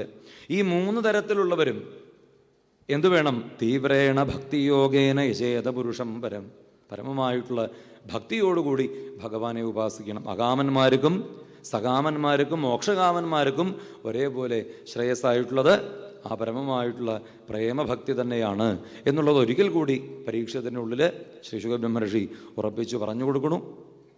അങ്ങനെ ഷഡ്വൈരികളെയും ജയിച്ചുകൊണ്ട്, കാമക്രോധ ലോഭമോഹ മതമത്സര്യാദികളെ ജയിച്ചുകൊണ്ട് ആ ഭഗവത് പ്രേമം അങ്ങയുടെ ഉള്ളിൽ ഉണ്ടാവട്ടെ. അതിനുവേണ്ടി അങ്ങയുടെ ചോദ്യങ്ങൾക്ക് ഉത്തരമായി കൊണ്ട് അവിടെ പ്രത്യേകം എടുത്ത് ചോദിക്കേണ്ട മഹാപുരുഷനായിട്ടുള്ള ഭഗവാന്റെ മഹിമകളെ പറ്റി എനിക്ക് വേണ്ട പോലെ വിസ്തരിച്ച് പാടിത്തരണേ എന്നുള്ളതായിട്ടുള്ള പരീക്ഷത്തിൻ്റെ ആ ചോദ്യത്തിന് ഉത്തരമായി കൊണ്ടാണ് ശ്രീശുക ബ്രഹ്മർഷി 4-ാമത്തെ അധ്യായം ദ്വിതീയ സ്കന്ധത്തിലെ ആ 4-ാം അധ്യായത്തിൽ ഭഗവാനെ നല്ലവണ്ണം ഉള്ളിൽ സ്മരിച്ചുകൊണ്ട് തന്നെ ശുഖസാരസ്വതം എന്നുള്ളതായിട്ടുള്ള മന്ത്രത്തെ കൊണ്ട് അവിടെ ഭഗവാനെ ഉപാസിക്കുകയാണ്. ഹൃഷീകേശമനുസ്മൃത്യ. ഹൃഷീകേശം എന്നുള്ള ആ ഭാവം, ഹൃഷീകേശൻ എന്നുള്ള ഭാവത്തെ വർണ്ണിച്ചിരിക്കുന്നത് എല്ലാ ഇന്ദ്രിയങ്ങളെയും, അല്ലേ, പരിപൂർണമാക്കി തീർക്കുന്നവൻ. യൊന്തപ്രവിശ്യ മമ വാചമിമാം പ്രസുപ്താം സഞ്ജീവയതി എന്ന് ധ്രുവകുമാരൻ പറയുന്നതായിട്ടുള്ള ഭാവം തന്നെയാണ് ഹൃഷീകേശൻ എന്നുള്ള ഭാവത്തിൽ ശ്രീശുക ബ്രഹ്മർഷി അവിടെ പ്രത്യേകിച്ചും ഇത്യുപാമന്ത്രിതോ രാജ്ഞാ ഗുണാനുകഥനേ ഹരേ ഹൃഷീകേശമനുസ്മൃത്യ പ്രതിവക്തും പ്രചക്രമേ. ആ ഋഷീകേശനായിട്ടുള്ള ഭഗവാനെ ശ്രീശുക ബ്രഹ്മർഷി നല്ലവണ്ണം ഉള്ളിൽ ധ്യാനിച്ചുകൊണ്ട് ആ ഭഗവാനെ ഉപാസിക്കാൻ തുടങ്ങിയെന്നാണ്. ആ ശ്രീശുക ബ്രഹ്മർഷിയുടെ ഏറ്റവും മഹത്തായിട്ടുള്ള ഉപാസനാ മന്ത്രമായിക്കൊണ്ടാണ് ശുഖസാരസ്വതം എന്നതിനെ അവിടെ വർണ്ണിക്കുക. വേദത്തിൽ സാരസ്വതൻ എന്ന് ആരെ വർണ്ണിക്കണു? ഭഗവാനെ വർണ്ണിക്കണു. ഭഗവാനെ തന്നെയാണ് സാരസ്വതൻ എന്ന് പറഞ്ഞിരിക്കുന്നത്. സാരസ്വതം എന്ന് പറഞ്ഞാൽ ഏറ്റവും പരമമായിട്ടുള്ള ജ്ഞാനം തന്നെ. ആ ജ്ഞാനസ്വരൂപനായിട്ടുള്ള ഭഗവാനെ നല്ലവണ്ണം ഉള്ളിൽ ഇതാ ധ്യാനിക്കുകയാണ് ശുക ബ്രഹ്മർഷി. നമപരസ്മൈ പുരുഷായ ഭൂയസേ സദുദ്ഭവസ്ഥാന നിരോധിലീലയ ഗൃഹീത ശക്തിത്രതയായ ദേഹിനാമന്തർഭവായ അനുപലക്ഷ്യവർത്തമനെ എന്ന് ഇതാ ആദ്യത്തെ നമസ്കാരം എന്നാണ്. പരമാത്മസ്വരൂപനായിട്ടുള്ള പരസ്മൈ പുരുഷായ പരമപുരുഷനായിട്ടുള്ള ഭഗവാനെ ഞാനിതാ നമസ്കരിക്കുന്നു. ഭൂയസേ, ഭൂയസേ എന്നുള്ള ഭാവത്തിൽ അപരിച്ഛിന്നനായിട്ടുള്ള ഭഗവാൻ. അതുപോലെ അനുപലക്ഷ്യവർത്തമനെ, എല്ലാവർക്കും അത്ര എളുപ്പത്തിൽ പിടികിട്ടാത്തവനാണ് ആര്? ഭഗവാൻ എന്നുള്ളത്. അതാണ് അനുപലക്ഷ്യവർത്തമനെ, കാണപ്പെടുവാൻ കഴിയാത്തതായിട്ടുള്ള മാർഗത്തോടു കൂടിയവെന്നാണ്. ഭഗവാൻ എന്നുള്ളത് ഇന്നതാണ് എന്നുള്ളത് എത്ര എളുപ്പം അല്ലേ അറിയാൻ സാധിക്കണതല്ല. എന്നാൽ ശ്രദ്ധാലുക്കൾക്ക് വേണ്ട പോലെ ദൃഢമായിട്ടുള്ള ബോധത്തോടു കൂടി ആ ഭഗവാനെ ആശ്രയിക്കുന്നവർക്കോ അവർക്ക് ഭഗവാൻ ഹൃദയസ്ഥനായിട്ടുള്ള ആളാണ്. ദശമസ്കന്ധത്തിൽ പ്രത്യേകം കാണാം, ഹൃദിസ്ഥോപി അതിദൂരസ്ഥ കർമ്മവിക്ഷത്ത ചേതസാം എന്ന് കാണാം. കർമ്മവിക്ഷത്ത ചേതസന്മാരായിട്ടുള്ളവർക്ക്, അതായത് ലൗകികമായിട്ടുള്ള ഭാവത്തിൽ വർദ്ധിക്കുന്നവർക്ക് ഹൃദയസ്ഥനായിട്ടുള്ള ഭഗവാൻ എവിടെയാണ്? അതിദൂരസ്ഥനാണ്. പക്ഷേ ഭഗവാനെ അറിഞ്ഞവർക്കോ ഭഗവാൻ ഹൃദയസ്ഥൻ തന്നെയാണ്. പ്രഹ്ലാദൻ പറയും ഹൃദയേ ഹൃദീശ്വരം എന്നുള്ള ഭാവത്തിൽ അല്ലേ കുട്ടികൾക്ക് പറഞ്ഞു കൊടുക്കുമ്പോൾ എവിടെയാ ഭഗവാൻ? നമ്മുടെ ഹൃദയത്തിൽ തന്നെ. ഹൃദയേ, അതാണ് ഹൃദയസ്ഥൻ എന്നുള്ള ഭാവത്തിൽ. അത്തരത്തിൽ ആ ഭഗവാനെ ആദ്യം തന്നെ പരമപുരുഷനായിട്ടുള്ള ഭഗവാനെ ഞാനിതാ നമസ്കരിക്കണം. എന്താണ് ഭഗവാന്റെ മഹിമ?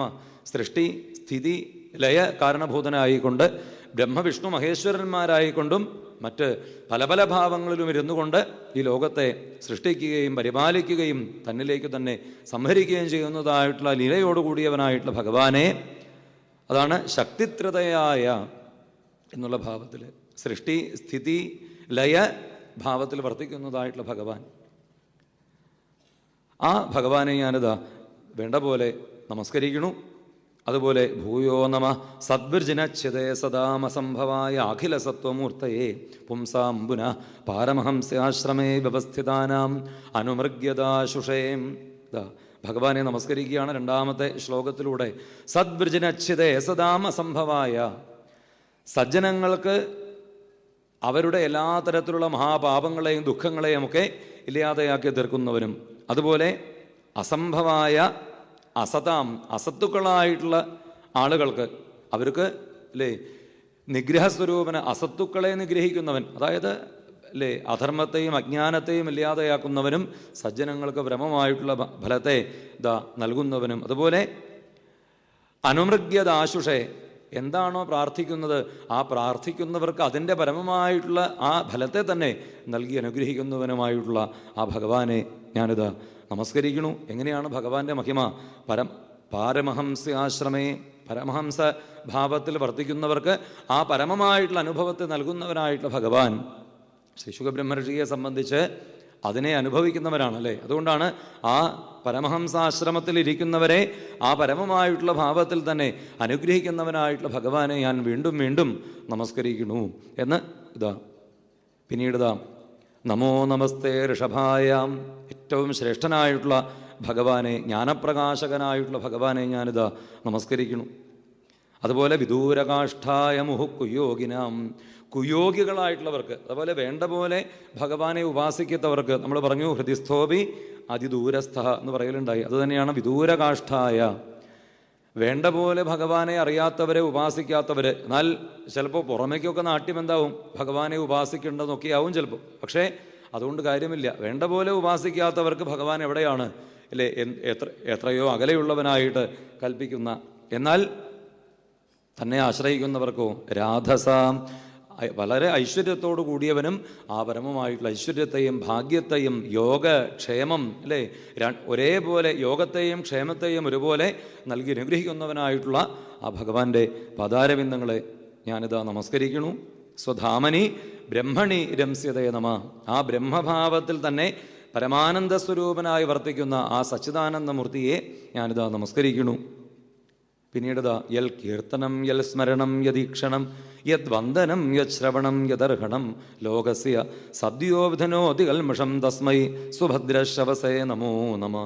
പിന്നീട് പ്രാർത്ഥിക്കുകയാണ്. യാതൊരു ഭഗവാന്റെ നാമസങ്കീർത്തനത്തെ കൊണ്ടാണോ, യാതൊരു ഭഗവാന്റെ സ്മരണ കൊണ്ടാണോ, യാതൊരു ഭഗവാനെ ദർശിക്കുന്നതോട് കൂടിയിട്ടാണോ, യാതൊരു ഭഗവാനെ വന്ദിക്കുന്നതോട് കൂടിയിട്ടാണോ ശ്രവണം, കീർത്തനം, സ്മരണം, പാദസേവനം, അർച്ചനം, വന്ദനം, ദാസ്യം, സഖ്യം, ആത്മനിവേദനം ഇതി നവവിധ ഭക്തിഭാവങ്ങളോടുകൂടി ഭഗവാനെ ഉപാസിക്കുന്നവർക്ക് അവർക്ക് എന്ത് സാധിക്കണു?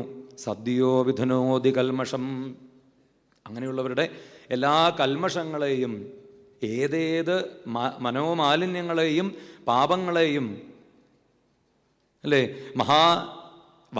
പാപവാസനകളെയും ഒക്കെ തന്നെ കളഞ്ഞ് ശുദ്ധീകരിക്കുന്നതായിട്ടുള്ള ആ ഭഗവാൻ, പ്രത്യേകിച്ചും തസ്മൈ സുഭദ്രശ്രവസേ നമോ നമ എടുത്തു പറയണമെന്നാണ്. സുഭദ്രശ്രവസേ, മംഗളകീർത്തിമാനായിട്ടുള്ള ഭഗവാൻ എന്നുള്ളതാണ്. മംഗളകീർത്തിമാൻ എന്ന് പറഞ്ഞാൽ കേൾക്കുന്നവർക്ക് പരമമായിട്ടുള്ള മംഗളത്തെ, പറയുന്നവർക്ക് പരമമായിട്ടുള്ള മംഗളത്തെ, സ്മരിക്കുന്നവർക്ക് പരമമായിട്ടുള്ള മംഗളത്തെ, മാത്രവുമല്ല സ്വയമേവ തന്നെ മംഗളസ്വരൂപനായിട്ടുള്ള ആ ഭഗവാനെ ഞാൻ നമസ്കരിക്കുന്നു.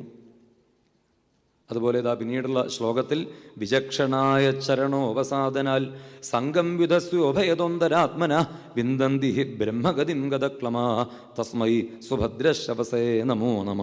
വിവേകികളായിട്ടുള്ള ആളുകൾ, വിചക്ഷണന്മാരായിട്ടുള്ള ആളുകൾ.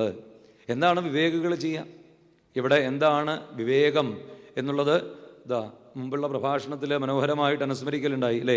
ആത്മ അനാത്മ വിവേകം അതുതന്നെയാണ്. എന്താണ് ആത്മവസ്തു എന്താണ് അനാത്മവസ്തു എന്നുള്ളതായിട്ടുള്ള പരമമായിട്ടുള്ള വിവേകമുള്ളവർ നശിക്കുന്നതൊക്കെ ഉപേക്ഷിച്ചുകൊണ്ട് ഒരിക്കലും നശിക്കാത്തതായിട്ടുള്ള ആ ഭഗവാനെ തന്നെ ഹൃദയത്തിൽ നിരന്തരം ഉപാസിക്കുന്നവരെ, പ്രതിഷ്ഠിച്ചവരെന്നർത്ഥം. അപ്പോൾ ചരണോപസാദനാൽ വിവേകികൾക്ക് ഭഗവാന്റെ നിരന്തരമായിട്ടുള്ള ആ പാദാരവിന്ദ സേവ കൊണ്ട് എന്തുണ്ടാവണു? വിന്ദന്തി ബ്രഹ്മഗതിം, പരമമായിട്ടുള്ള ആ ബ്രഹ്മഗതിയെ തന്നെ, പരമാത്മ അനുഭവത്തെ തന്നെ നൽകി അനുഗ്രഹിക്കുന്ന ആ ഭഗവാനെ നമസ്കരിക്കുന്നു. പിന്നീട് തപസ്വിനോ ദാനപരായ യശസ്വിനോ മനസ്വിനോ മന്ത്രവിദ സുമംഗളാക്ഷേമം ന വിന്ദന്തി വിനാ യദർപ്പണം തസ്മൈ സുഭദ്രശ്രവസേ നമോ നമ. അതിന് വിപരീയമായിക്കൊണ്ടുള്ള മറ്റൊരു കാര്യത്തെ അവിടെ പറയുകയാണ് ശിശുകബ്രഹ്മർഷി. അതെന്താണ്? തപസ്വികളായിട്ടുള്ളവർ, ദാനപരന്മാർ, യശസ്വികൾ, അതുപോലെ തികച്ചും ഭഗവാനെ തന്നെ ഉള്ളിൽ സ്മരിക്കും നല്ല ഭഗവത് ജ്ഞാനമുള്ളവർ, അതുപോലെ തന്ത്രാദികൾ, ശാസ്ത്രങ്ങളെയൊക്കെ അറിയുന്നവർ, ഇങ്ങനെ ഈ ലോകത്തിൽ വലിയ മഹത്വത്തിലേക്ക് എത്തിച്ചേർന്നവരായിട്ടുള്ള ആളുകൾ. പക്ഷെ അങ്ങനെയുള്ളവരാണെങ്കിലും വിനായതർപ്പണം, അവർ അതിനൊന്നും ഭഗവാനിലേക്ക് സമർപ്പണം ചെയ്യുന്നില്ലെങ്കിൽ, അങ്ങനെ ഉണ്ടല്ലോ. പ്രഹ്ലാദ സ്തുതിയിൽ പറയും, മന്യേധനാഭിജനരൂപതവശ്രുതോജസ്തേജ പ്രഭാവ ബലപൗരുഷബുദ്ധിയോഗ നാരാധനാ ഹി ഭവന്തി. ലോകത്തിൽ വലിയ മഹത്വങ്ങളൊക്കെ ഉണ്ട്. ധനമുണ്ട്, ഐശ്വര്യമുണ്ട്, സമ്പത്തുണ്ട്, അതുപോലെ തന്നെ സൗന്ദര്യമുണ്ട്, ബന്ധുക്കളുണ്ട്, കുലമഹിമയുണ്ട്, തപസ്സുണ്ട്, യശസ്സുണ്ട്, എല്ലാം ഉണ്ട്. പക്ഷേ എന്തുമാത്രമില്ല? ഭക്തി മാത്രം ഉള്ളിലില്ല. പ്രഹ്ലാദൻ പറയാണ്, ഭഗവാൻ തിരിഞ്ഞു നോക്കില്ല. എന്നാ ആരാധനായ ഹി ഭവന്തി. മറ്റെന്തുണ്ടെങ്കിലും ഭക്തിയില്ലെങ്കിൽ ഭഗവാനെ ലഭിക്കല് അത് സാധിക്കണതല്ല.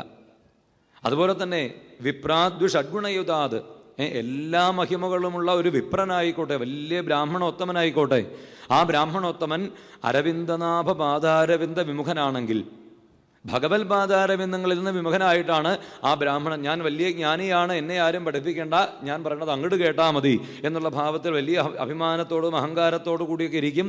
എന്തുകൊണ്ടാണ്? ഭഗവാനിലേക്ക് ലവലേശം ഭക്തിയൊന്നുമില്ല, ഭഗവാൻ എന്നുള്ള ചിന്തയില്ല, സന്മനസ്ഥിതിയൊന്നുമില്ല. ഞാൻ കേമനാണെന്ന് മാത്രം ധരിച്ചുകൊണ്ടിരിക്കുക. കേമൻ തന്നെയാവും. എന്തുണ്ട്? എല്ലാ അറിവുമുണ്ട്. വിപ്രാദ്വിഷഡ്ഗുണയുതാത്. പക്ഷേ അരവിന്ദനാഭപാദാരവിന്ദ വിമുഖാൽ ശ്വപചം വരിഷ്ഠം. പ്രഹ്ലാദൻ പറയുന്നു, അങ്ങനെയുള്ള ഒരു ബ്രാഹ്മണനേക്കാളും മഹത്വം ഒരു ശ്വപചനായിട്ടുള്ള ഒരു ചണ്ടാളനായിട്ടുള്ള ഒരാൾക്ക് ഉണ്ട് എന്ന് പറയുകയാണ്. ഒരു ജ്ഞാനവുമില്ലെങ്കിലും അവന് ഭഗവാനിലേക്കുള്ള ഭക്തി ഉണ്ടെങ്കിൽ അവൻ ശ്രേഷ്ഠനായിട്ട് തീരുന്നു. വരിഷ്ഠം എന്ന് തന്നെയാണ് പറയുക. ആ ശ്വപജൻ ആ ബ്രാഹ്മണനേക്കാൾ വരിഷ്ഠനാണ് എന്നവിടെ സൂചിപ്പിക്കുന്നത് കാണാൻ സാധിക്കും. ഇത് തന്നെയാണ് ശിശുക ബ്രഹ്മർഷി വിനാ യദർപ്പണം.